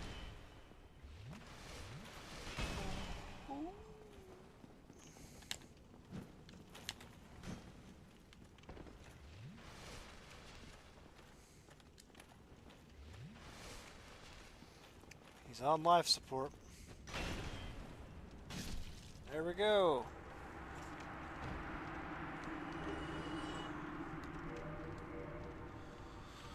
Alright, Hovel's Ring. Is that enough to get me down to a fast roll? Probably not.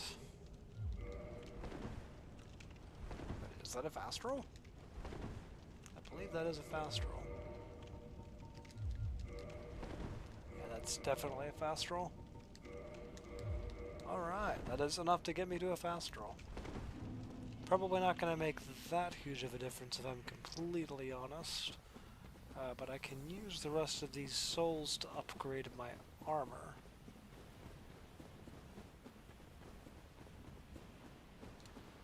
Yeah, I just need to get up to Andre, buy some Titanite from him. Well, I could grind Titanite shards. I probably...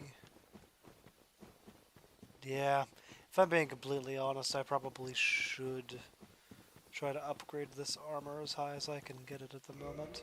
I don't have any heavier armor.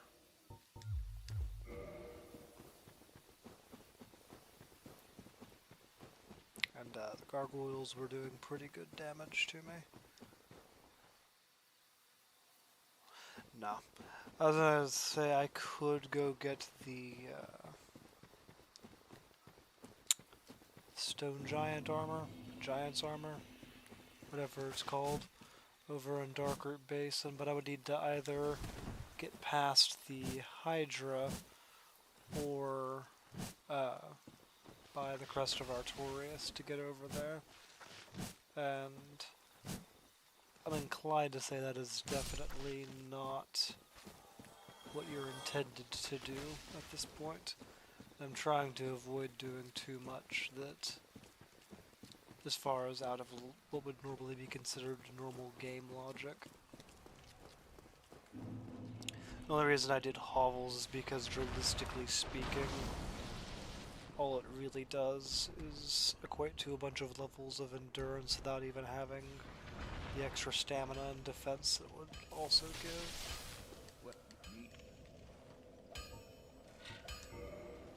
And I also thought that that door was openable from this side.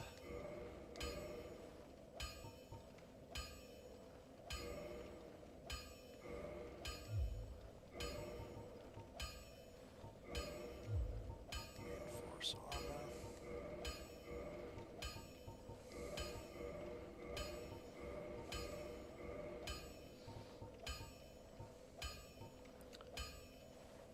Weird.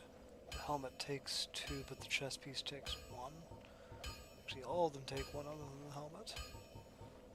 1, 2, 3, 4, 5. So that would be 4,000 souls before even actually doing the upgrade itself. I think I'm more inclined to put that into an actual level up. Get to 20 endurance for the stamina. Alright, so I got a faster roll and a bit more defense. Let me see here.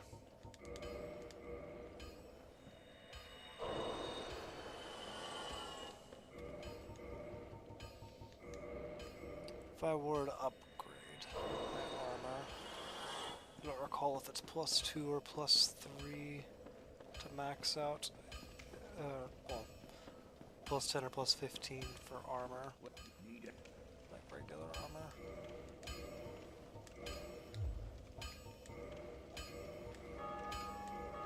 It's +3. Alright. I know the Baldur Knights can drop Titanite, and they're probably also going to be the best source of souls for me, barring the Dragon Bridge. Dragon Bridge is probably going to be the best method of getting Titanite, actually, because of the soul gain.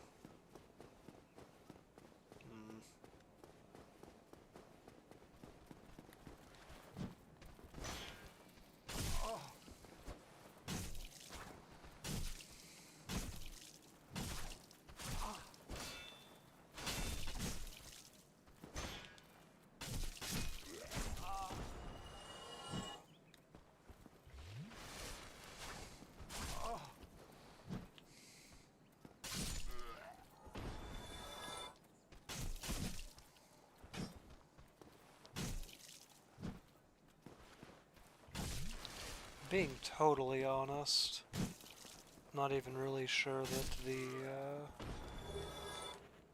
that maxing out my armor here is going to be the best I mean, it would literally be the best option open to me.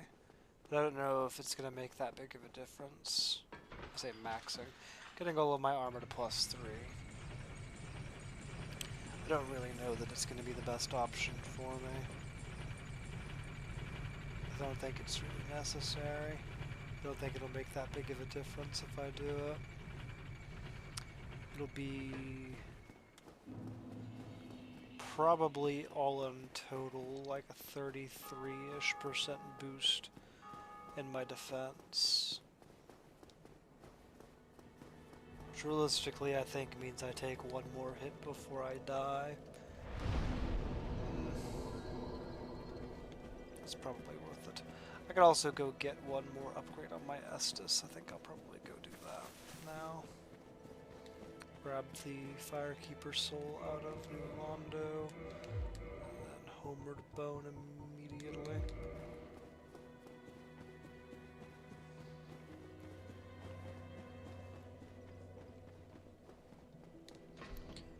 It's not extremely out of logic to do this or anything like that. I don't need the Master Key to do it. Realistically, I'm using the Master Key as effectively a failsafe, a break the glass in case of emergency option.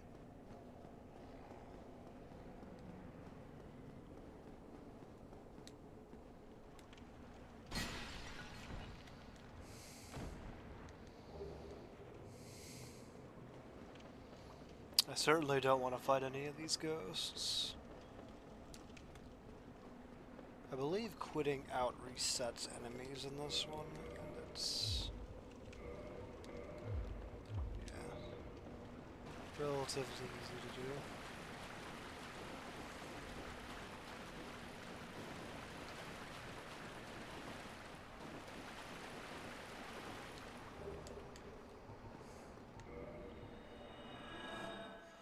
Okay, didn't need to quit out, so we're good.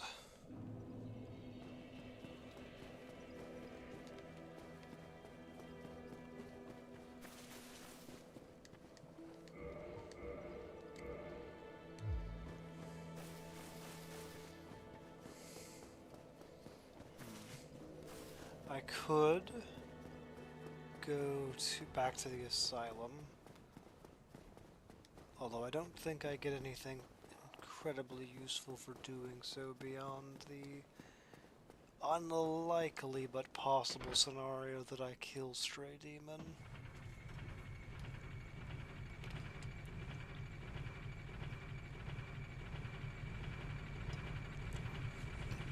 Even then, that's just souls. The slab is useless currently. Black Knight there can't give me anything that I don't already have, being this shield.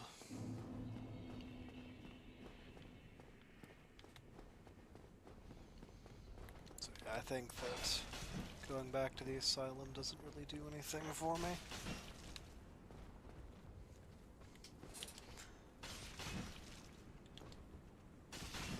So I think really all I can really do at the moment is upgrade my armor.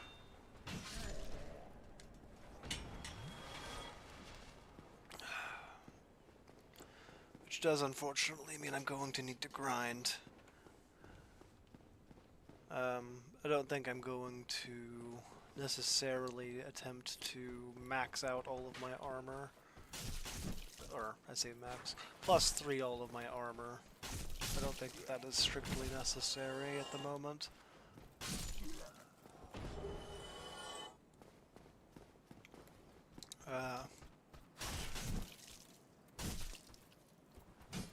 No. I think I'll probably +2 all of it. And call it there for upgrading for right now. If I feel like it is absolutely necessary, I can go further. I'd like to aggro just one of you.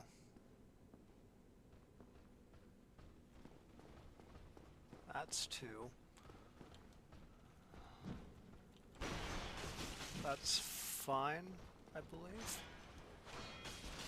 Fortunately, the guarding from the shield should make this quite reasonable to handle.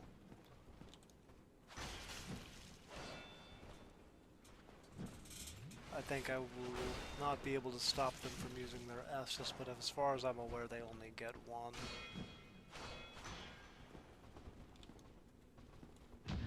Oh, they can parry the shield. Okay.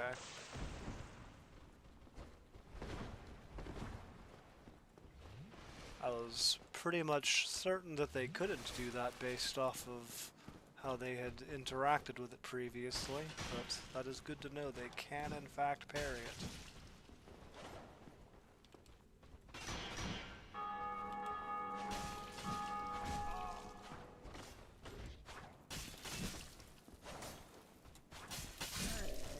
One down. Two down. Neither of them dropped a Titanite shard, but they are giving good souls. So that's something at least. Oh, I have a viewer. Hello there. I appreciate you stopping by.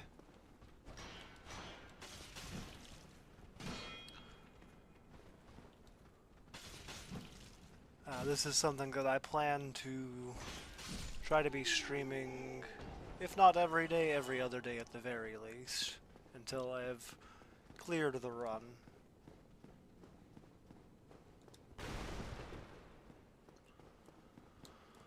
Let's see, I have one shard. I can buy two. I don't have any hard souls. Meaning I won't have enough to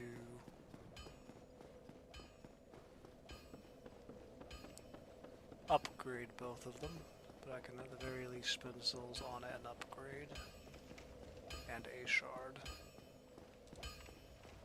Well, you need it.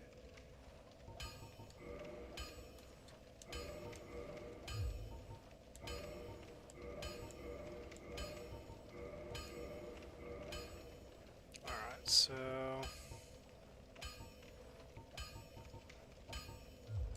yeah, go clear out more of the enemies.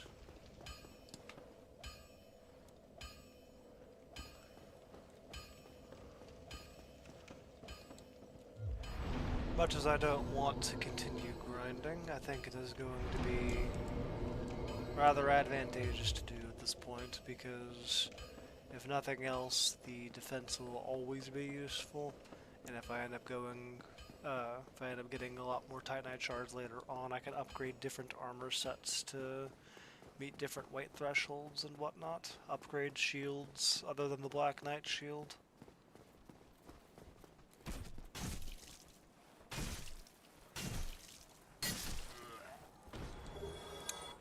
As you can see, the damage does leave much to be desired, but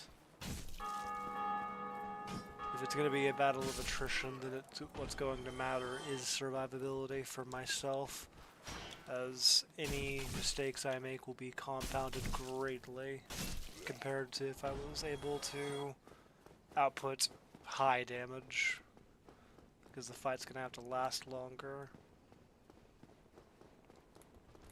Or more accurately, I will have to last longer in the fight.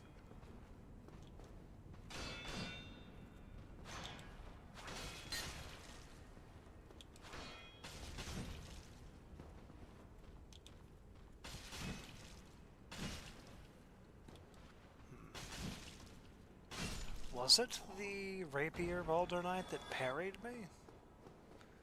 I did definitely get parried. But was it the Rapier Baldur Knight that did so?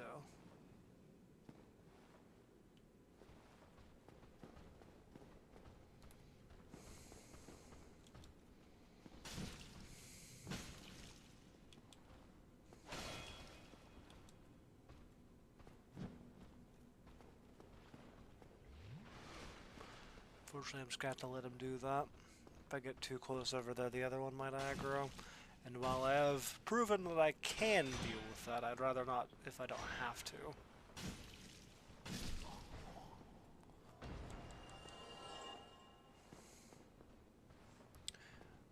While I could be using the Dragon Bridge to grind, these guys do give good souls, and also have a good chance of dropping Titanite shards.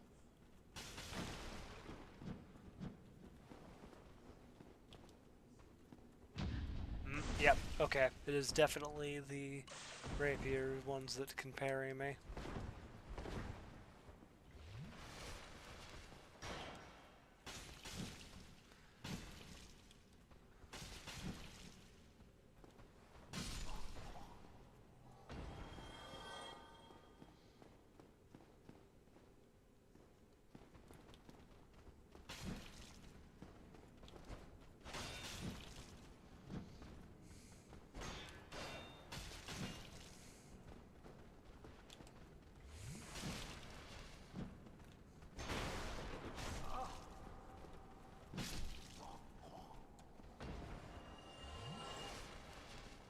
It's not a bad amount of souls, I'll be honest.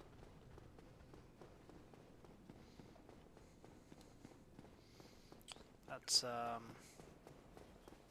think that was about 1100 there? Something like that, at least.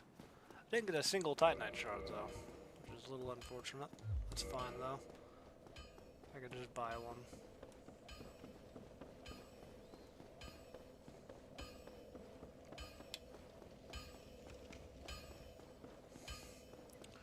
That'll be enough to get me up to +2 on everything. And I'll be comfortable trying Belfry Gargoyles again.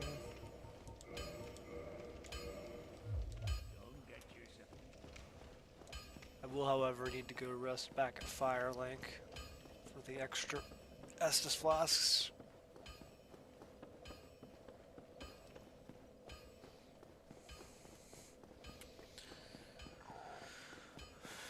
And if we're being completely honest, it's not like it is that much further of a run back to get back to the Gargoyles from Firelink than it is from Andre.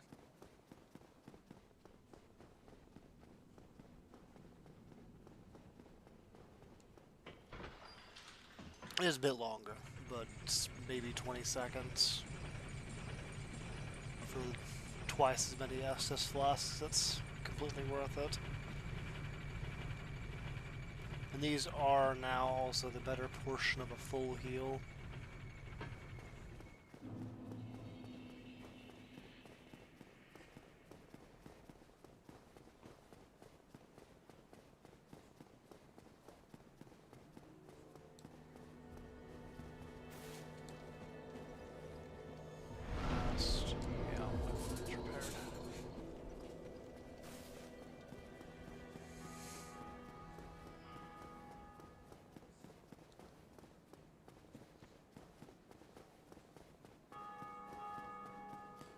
While I could potentially get a couple levels in Faith and use the Thorlin Talisman to gain access to miracles, not only am I not going to be using any of the offensive miracles, I don't think that they're actually going to be terribly useful here, unfortunately. The extra heals, while they would be nice, aren't practical to use in combat. The Estus Flask in Dark Souls 1 is barely practical to use in combat. And heals are even slower than that. Like, healing spells are even slower.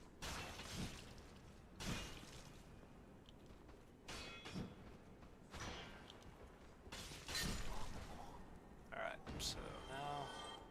Okay, didn't drop anything. Stick to the right.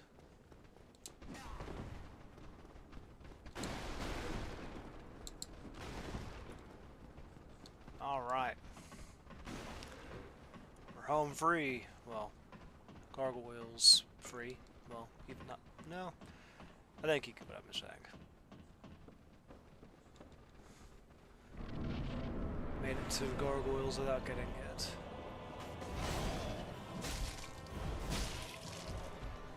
See, like, if it was a 1v1, this would be very reasonable and practical to do.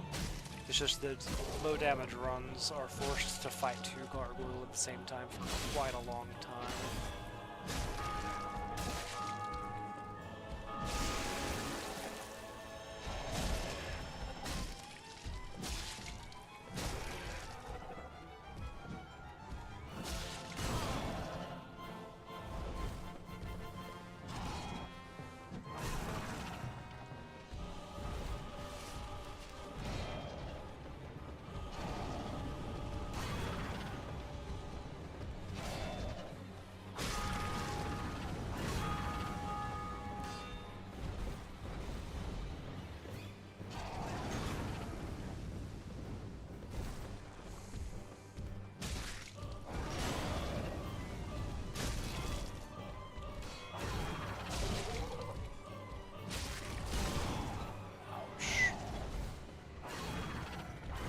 Separate them a little bit. Get a little bit less in a corner.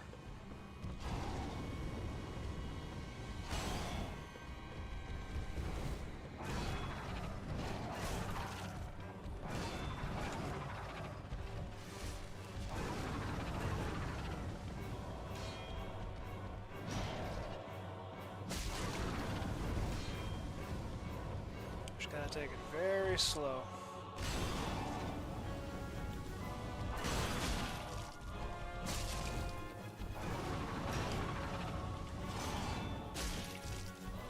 That is actually exceptionally good here. Take very little chip damage through the fire because of how high the fire block on the shield is. And can get a hit or 2 in. Need to be careful to not get boxed in here though.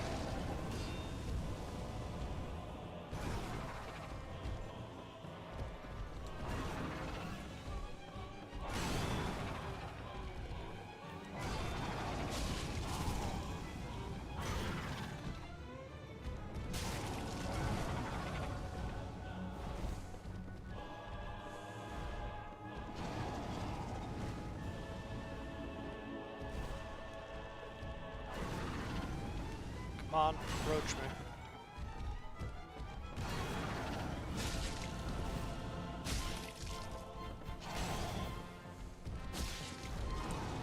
Just one more hit on him.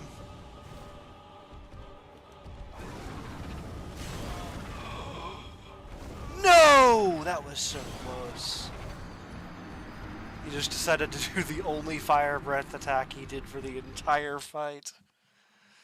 I thought he was walking up to attack me. That's where the low range of the shield got me killed.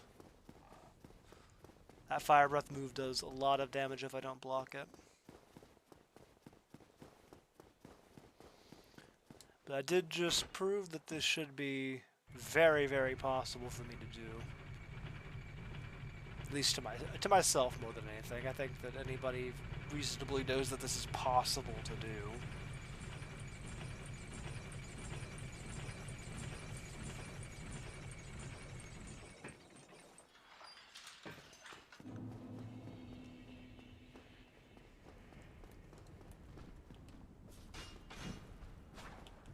Yeah, I have never until this run had an issue getting past this Baldur Knight. But when I was making my first attempts at gargoyles earlier, he kept blocking me, so where I couldn't. Oh, that was not misinput. To where I wasn't able to get past him to fight. Well, I couldn't run past him on the stairs, basically, which was highly unusual.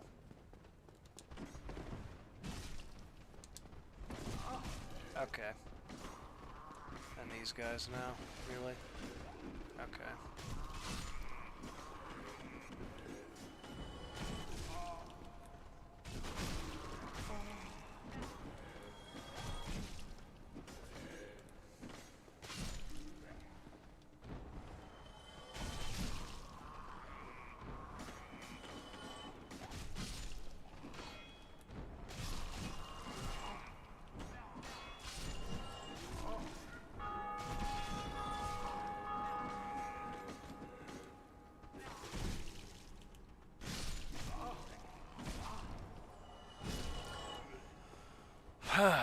2 flasks down before I even made it to gargoyles that time. See, that's the difference. Didn't get hit by the Baldur Knight last time, and didn't get stopped by those guys, and didn't use a single flask. Now I had to go through all of them and used 2. Fortunately, if I play this correctly, it shouldn't be an issue. It's crap, because that's only like 200, I think. Oh, it's like 600.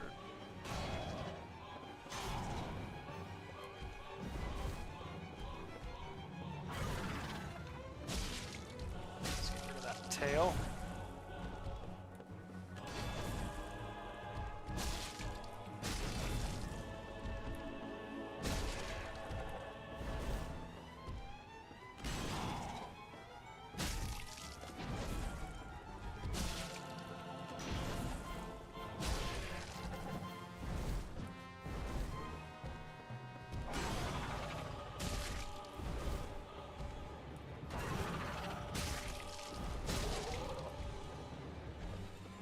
Away from the ledge, buddy.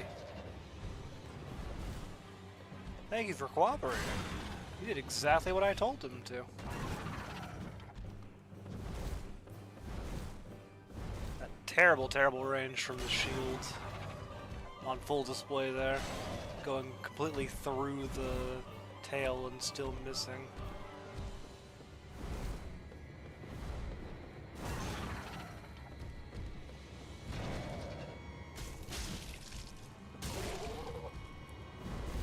Lucky stagger. There goes the tail. Now we can just focus on dealing damage.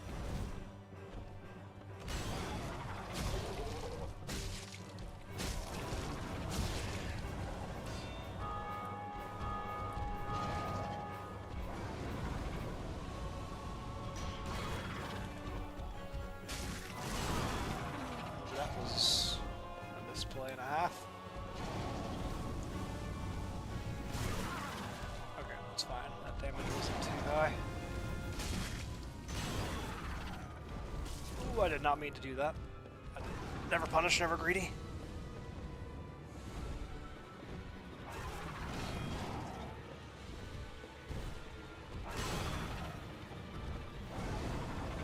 Hey now. Hey now.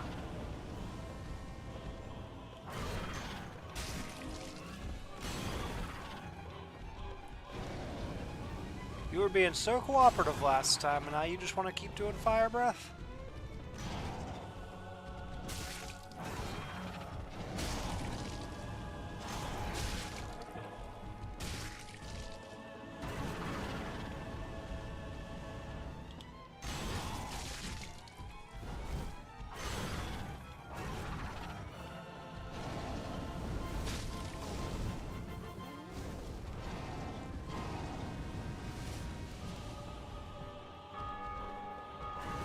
Let's get out of this corner that I put myself into.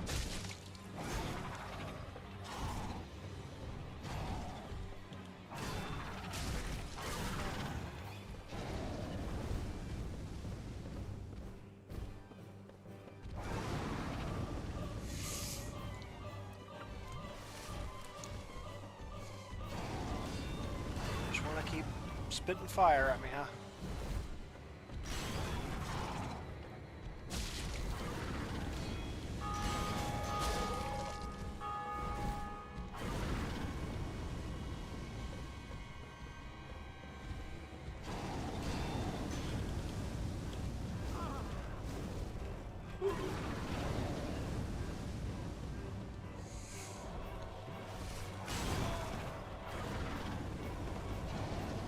Man. You know you do have other moves, right, bud?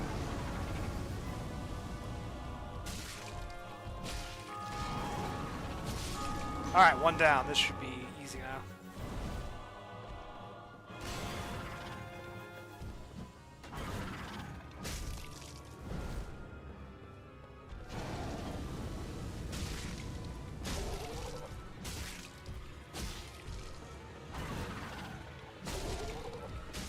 Easy, easy.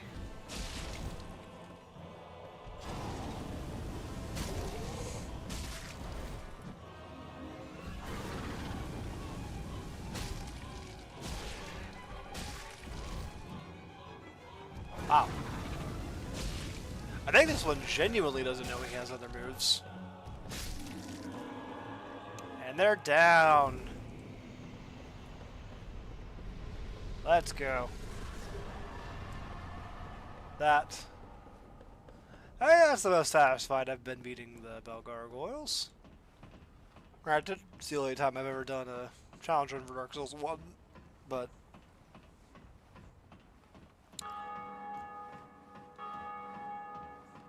I think they are one of the more difficult bosses in the game on low damage runs, just because of the fact that you're outnumbered for the entire fight. Well, not the entire fight, but half of the fight, basically. So you have to take it extremely slow, be very patient, and you can kind of just get screwed over by the terrain a little bit sometimes.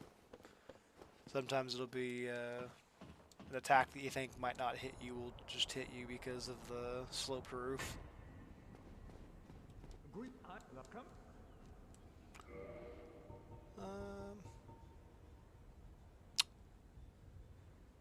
I don't think he has anything that I want, other than the gesture.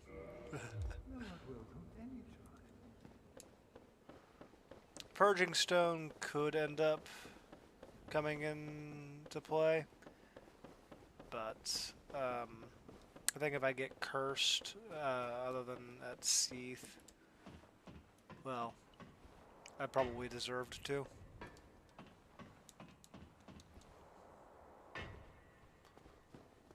But we'll see. If nothing else, I can use the Drake Bridge to grind souls to buy a Purging Stone if I absolutely need one.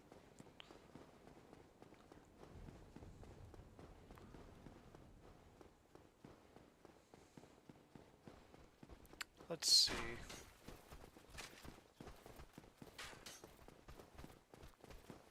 Next in normal progression would be Lower Undead Berg. Making my way to Capra. I've got 2 alluring skulls. If I'm being totally honest, I think I actually just spend my souls here on getting my armor all up to +3. Well, you need it.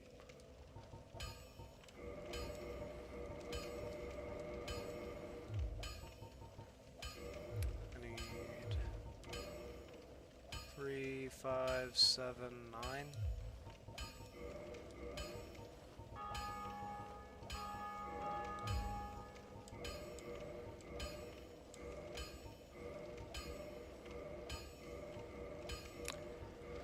However, I save my large Titanite for upgrading a regular shield, most likely. It's a little bit of a pain to grind large Titanite if you don't do decent damage. So this... I will look up what the stat requirement for strong magic shield is. Dark Souls, strong magic shield.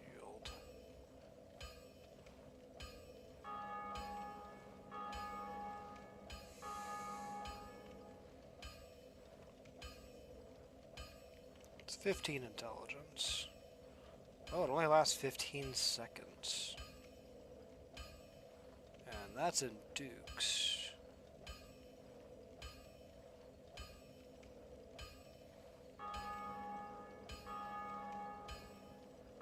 I'll be honest, if it only lasts for 15 seconds, that's probably not worth using.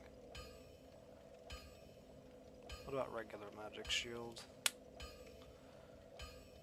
10 intelligence. Also lasts 15 seconds. Yeah, probably not worth using, honestly. That attunement slot. I mean, it was just 1 level, but it's wasted.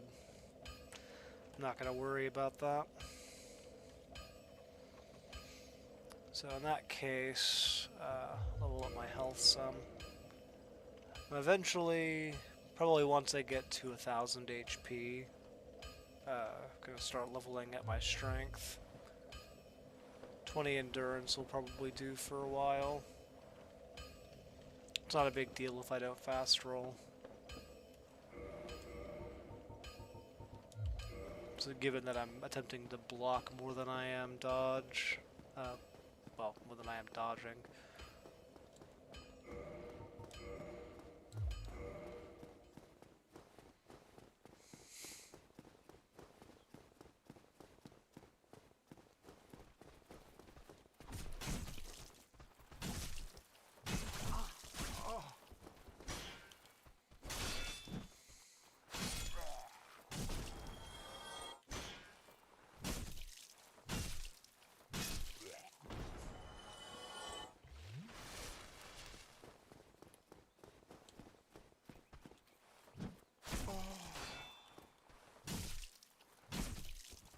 Wow, I kind of messed that one up pretty badly.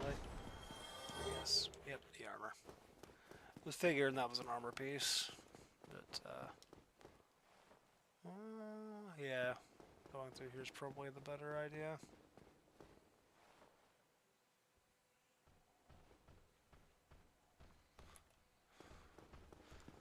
It'll be a slow-going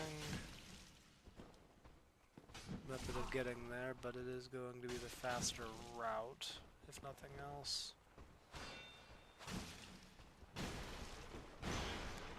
Oh, that's not good.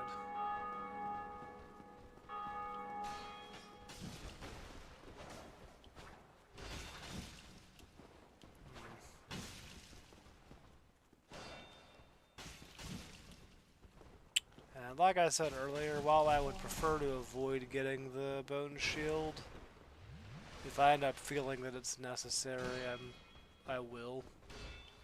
After all, I'll have to grind it and upgrade it in the first place.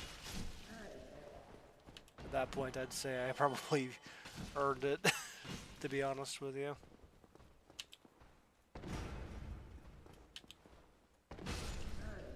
Jump attacks are not parryable, by the way. At least I'm pretty sure they aren't.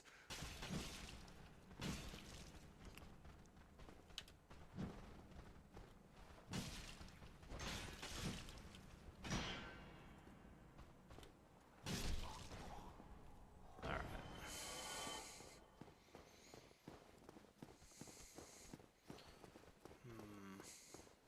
I think here I just sprint past them to get to the bonfire.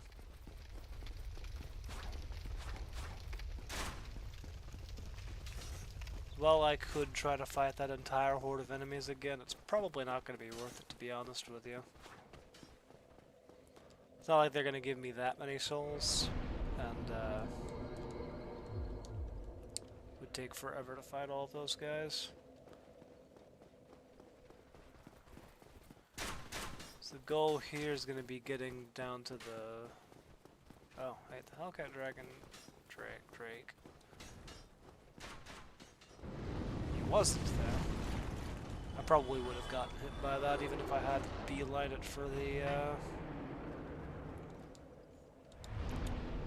door.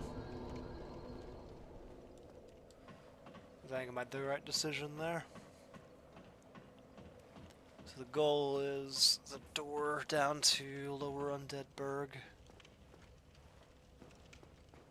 which will be down past at the end of the bridge.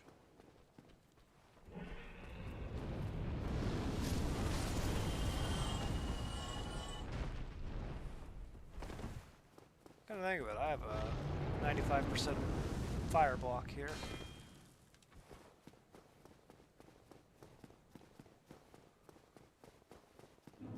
Yeah, you like them apples.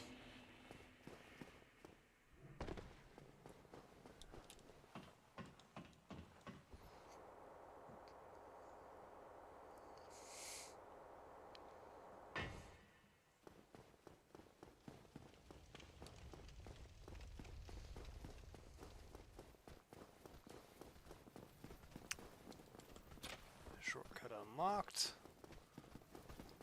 I should probably equip my luring skulls for Capra Demon ahead of time so I don't forget about it.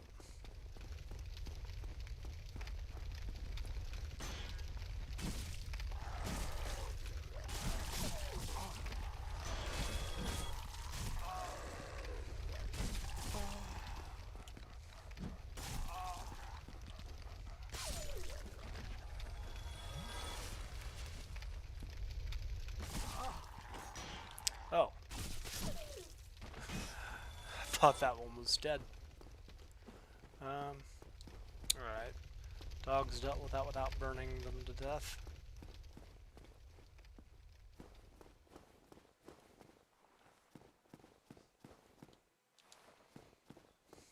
Does that work? No.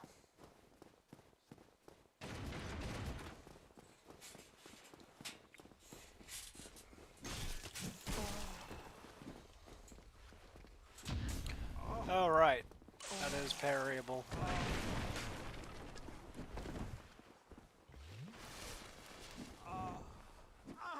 Oh dear. These guys might be the most difficult enemy type I've encountered for a shield to deal with.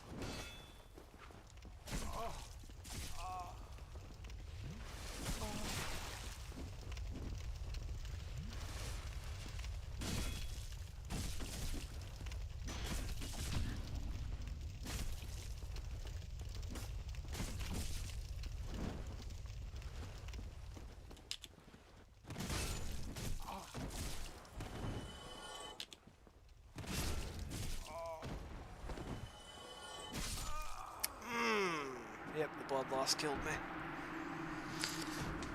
Yeah, those guys are gonna be a problem.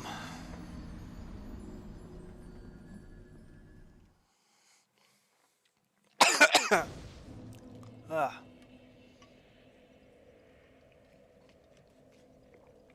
See, I think if it was just one, and I hadn't already gotten a bunch of blood loss built up on me from the group of them, wouldn't have been that difficult. Or, well, wouldn't have been that big of a problem, I should say.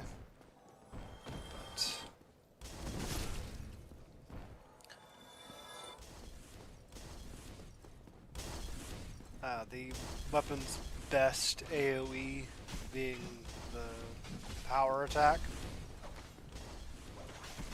is parryable, and if just one of them puts themselves into the parry stance, they'll just parry it, and I'll take a ton of damage and blood loss build up as a result. It's not like with the dogs where the power attack is just a decent answer to them.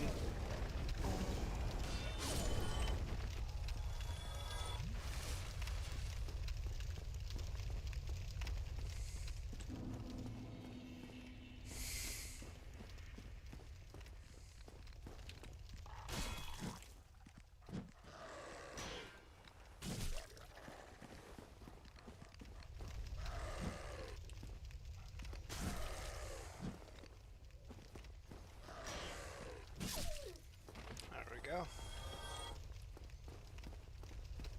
Somebody.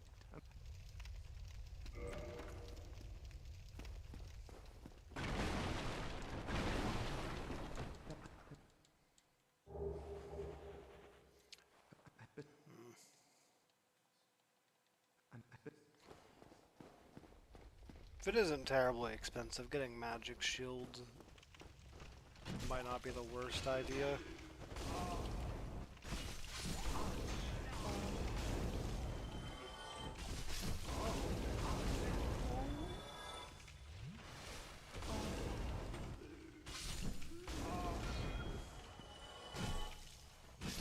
After all, I got the attunement slot, it would just be one more level to gain access to magic shield. 10 intelligence was the requirement, if I'm not mistaken.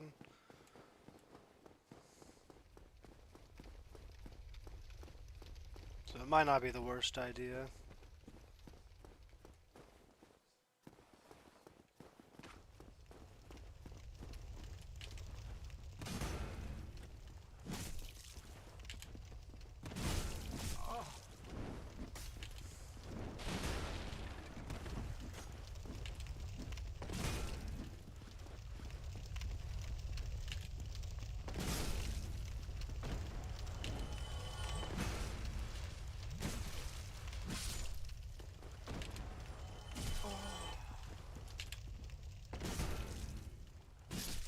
Alright. If I can get the shortcut opened, that will be huge.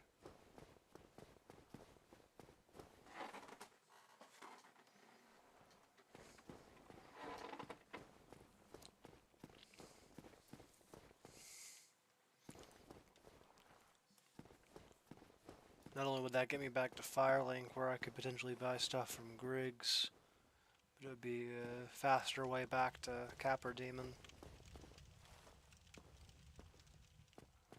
Gotta take this real slow.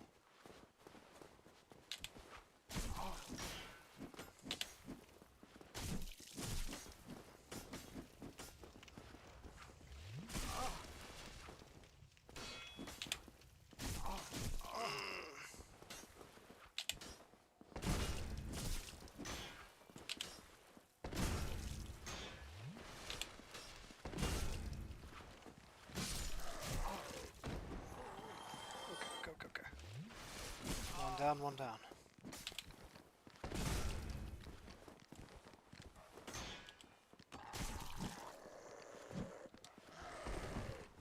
That fast roll came in handy there. I think the dog has reached its leash range. Nope. Oh, that's an idea. Fire. Fire, fire. Save me.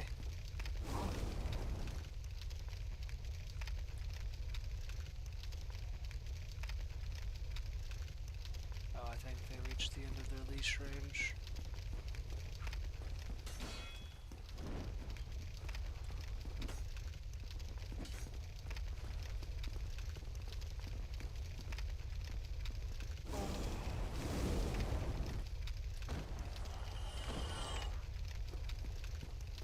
Did that kill both of them?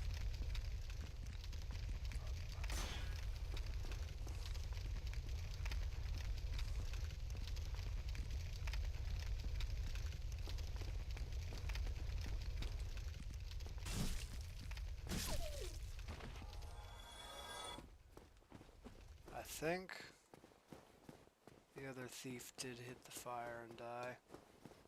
I knew at least one did, but I didn't see the souls get added.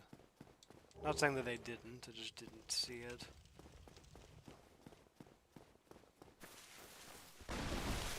It's the black leather set, right?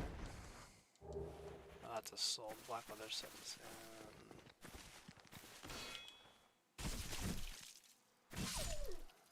that door right there. Yep, and the target shield. Not terribly interested in the target shield, though. You're most definitely not going to challenge Capper at the moment. If I'm honest, I think I'm going to sprint past here, try to get to the shortcut.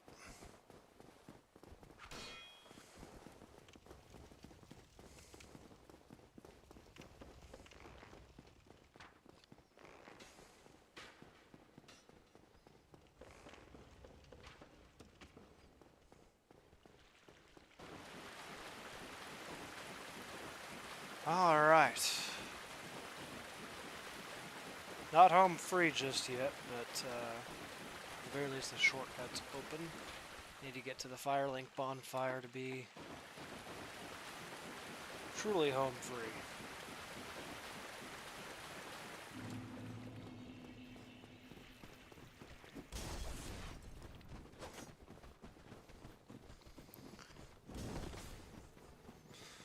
Hello, Griggs.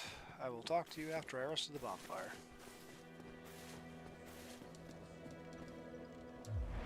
Alright, let's see. How much does Magic Shield cost to buy?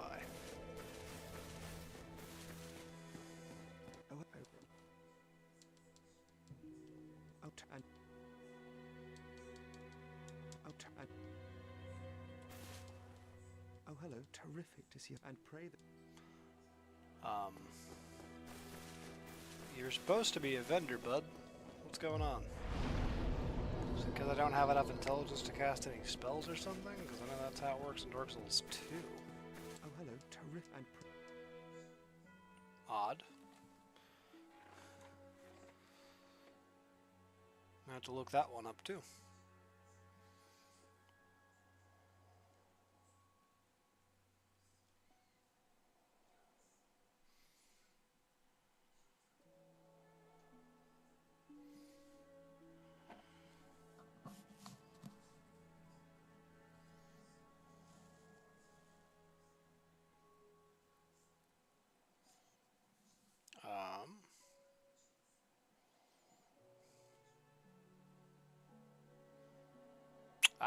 Yep, you need 10 intelligence, okay.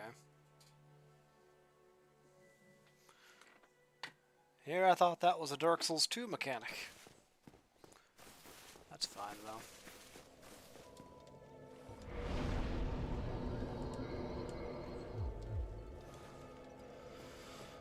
Let me guess, this is gonna be like 2,000 souls. Yes, I see. Oh, that's not what I wanted to press. Oh, help. Well,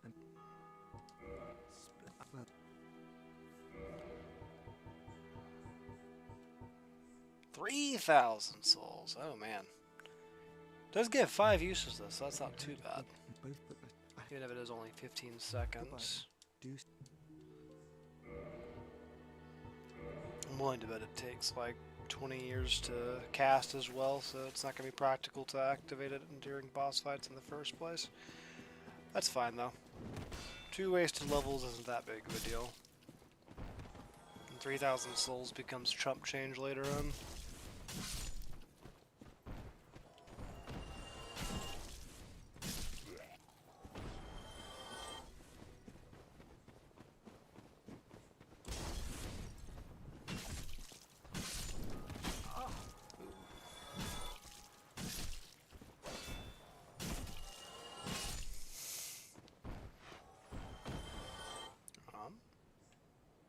Oh, I thought I saw an item drop, but that's fine.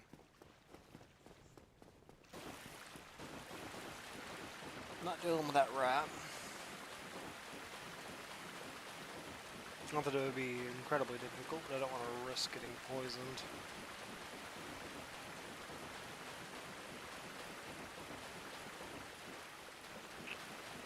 You use all purging stones too, don't you? Yeah. They're twice as expensive as the ones that the other guy sells. We do also sell alluring skulls, but I'm not going to bother buying any at the moment. I will, however, buy that. Because once I go down into Blight Town, those are going to be invaluable.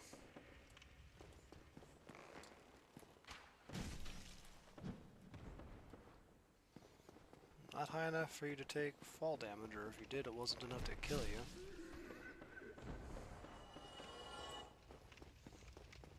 I believe that Master Key doesn't work there. Yeah.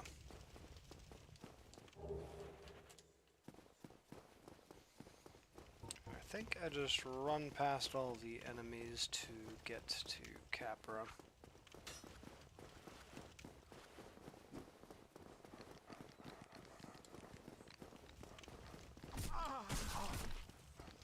Ouch.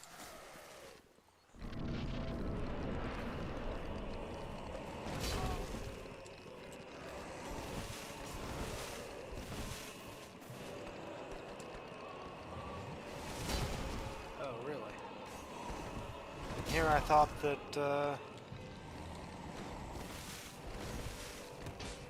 Luring Skulls would attract all of these guys.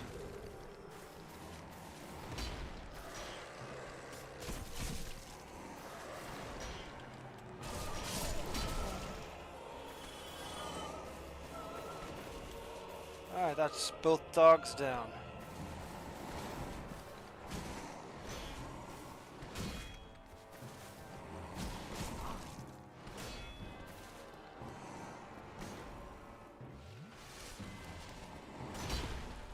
Alright, that's blockable.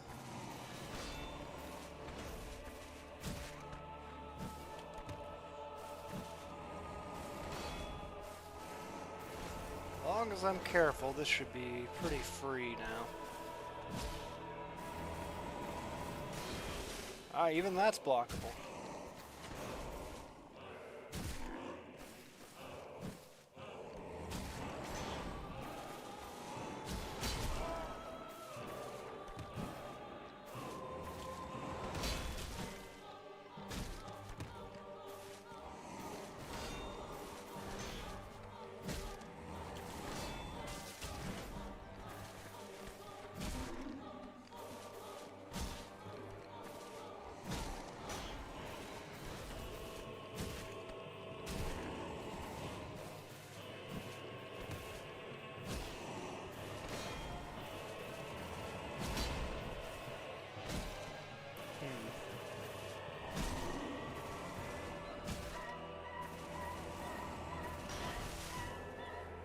Oh, I should power attack for that. Oh, missed.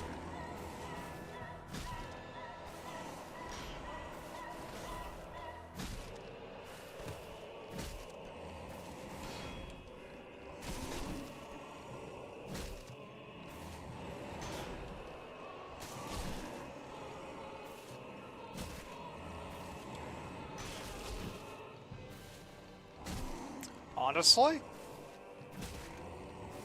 I might give people advice to just use shields against Capra Demon now.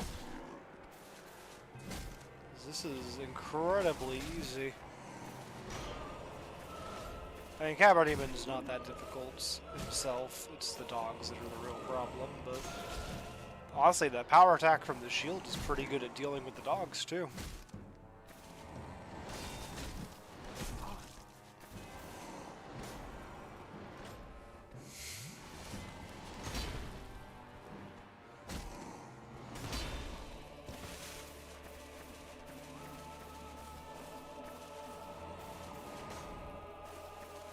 Let me see if I can show something off that I have learned recently that I believe isn't very well known.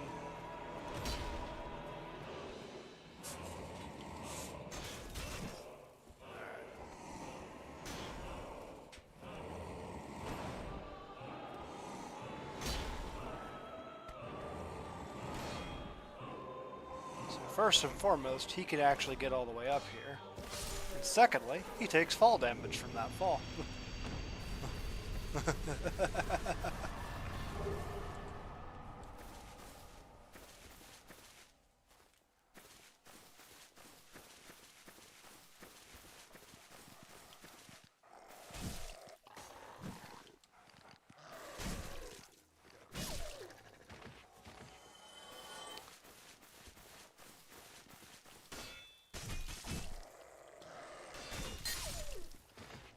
See what I mean though? The power attack's actually pretty good at dealing with the dogs.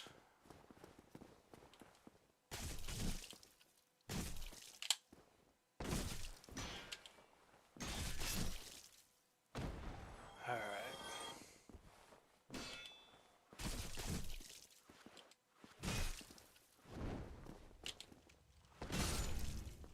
Not on my watch, buckaroo. Alright. So we're gonna go buy magic shield and level up once.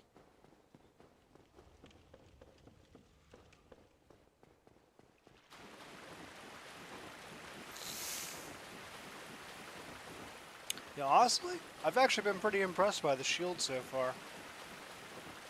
I mean, the Black Knight shield obviously is going to be better than most of the other shields that I have access to at this point, but it's honestly not even by that substantial an amount. I could have gone and gotten the, I think it's called the Dragon Crest Great Shield from Oscar in the Asylum for dealing with the gargoyles. I think that one's got like 60% fire block, which obviously is not anywhere close to as good as 95, but it would have been enough. Like, I didn't really use Estus against the gargoyles very much. I think I had like 2 or 3 flasks left afterwards. Did you get kicked up? What my... All right. May we meet? I also was a bit surprised that the, as far as I could tell at least, the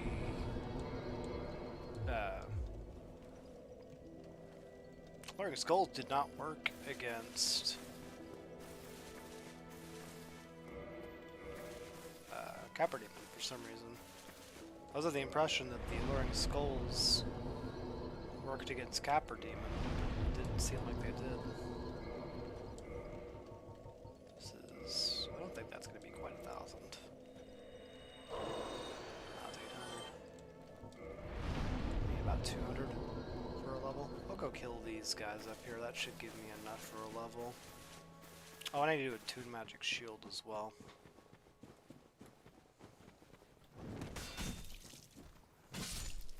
Yeah, honestly, I have been thoroughly impressed by the shield so far.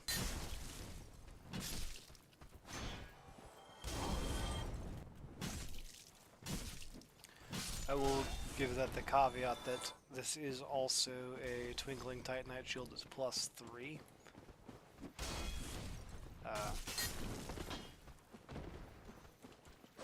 However, it is still quite good, and you don't actually get that much damage per level up in the first place on them. Like, this is probably not even 20 points stronger than it was before leveling it up. I think it was 66 at base, and it's 78 now.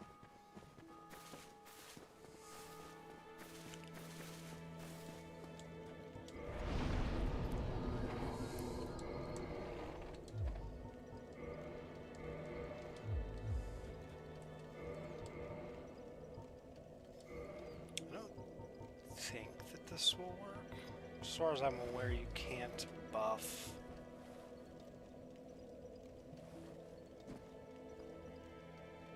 No.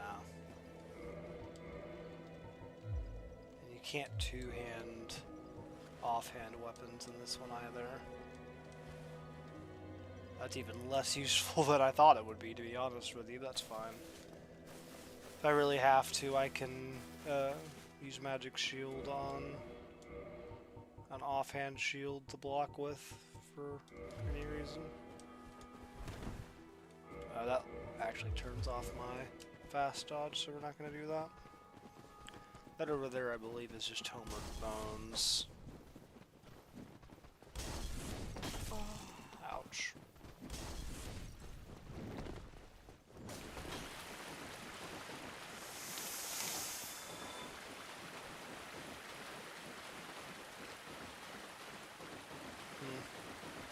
Two wasted levels and 3,000 wasted souls? Maybe so. It's not that huge of a deal, and it gives me options. That's really all you can ask for is options.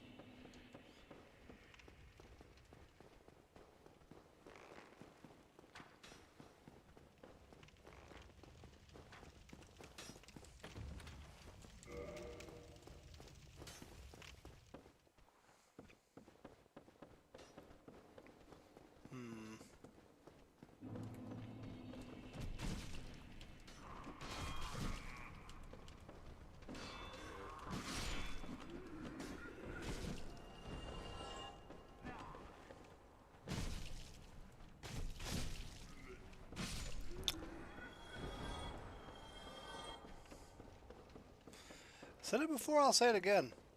I am actually quite impressed by the shield. Even though this is the Black Knight shield, right? Like, it's not like it's going to be that much better than the other shields that I have access to, as far as offensive power goes.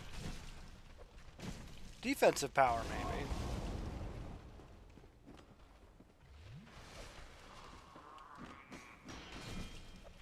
But like, this thing isn't even a great shield, and it does, honestly, just okay damage. Like, it's not so abysmal that it can't kill things. It's not like I'm smacking these guys with my fists. Like, let me just... Right, that's literally 2 damage per punch. This is doing close to 15 times that.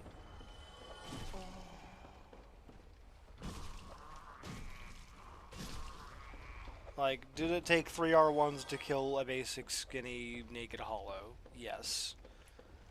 But does it also have the ability to block them while attacking? Also yes.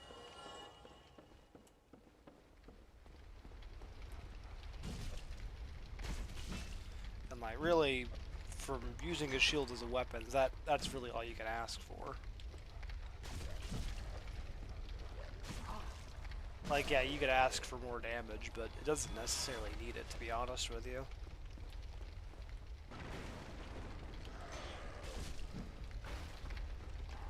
Like, as we've seen so far, the damage is not so abysmally low that you can't kill anything. I will say I am a bit scared of Gaping Dragon coming up. That thing has a lot of health.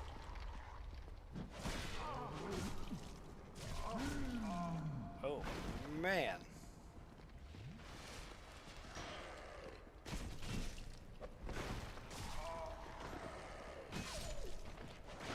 He's also not very good at dealing with multiple enemies. That is another shortcoming, other than also the abysmal range.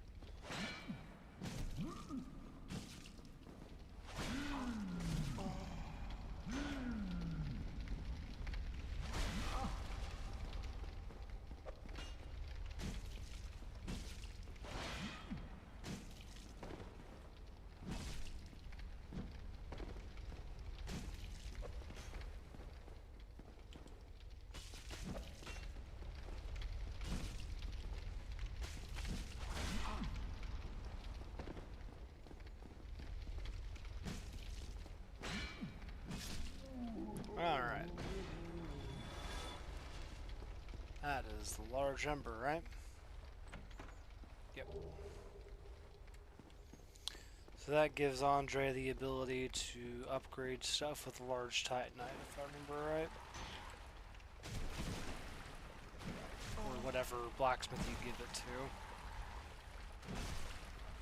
But I always just use Andre, because I don't care to go down to the undead blacksmith, because my word, that is out of the way.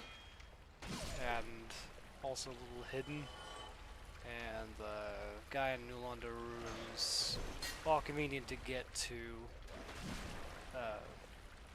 he doesn't sell titanite.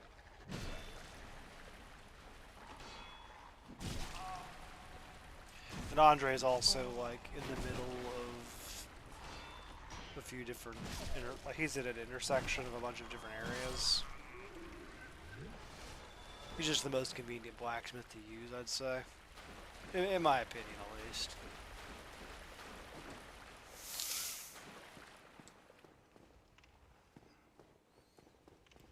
Hello, Mr. Pyromancer.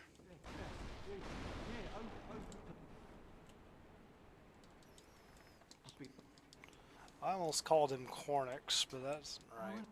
Cornix is the Dark Souls 3 Pyromancy trainer. I always kind of struggle to remember that guy's name, to be honest with you.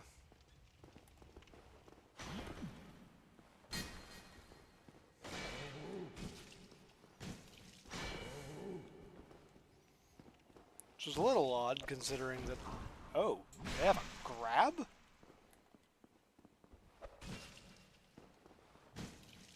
Well, you live and you learn, I guess. And as I was saying, considering that pyromancies are my favorite school of magic in the Souls games, it's a little odd that I can't ever remember the pyromancy trainer in this game. I can remember Quilana's name, but not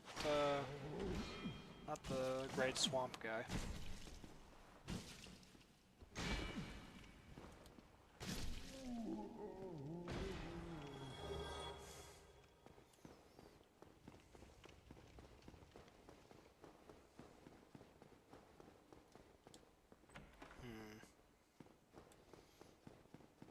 I'm willing to bet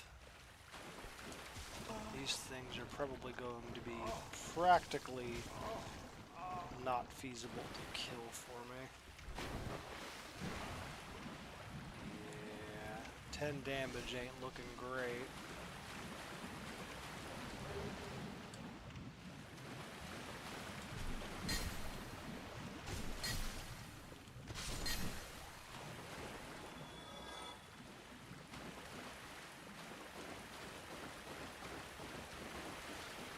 They are very good enemies to grind both large, I think large and regular titanite off of, if I'm not mistaken.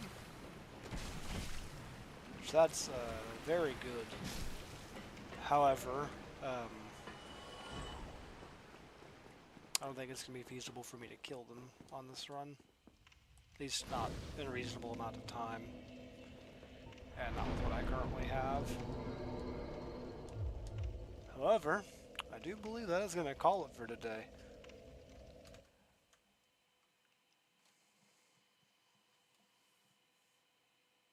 Thank you for watching. Y'all have a fantastic day, night, afternoon, whatever it is for you.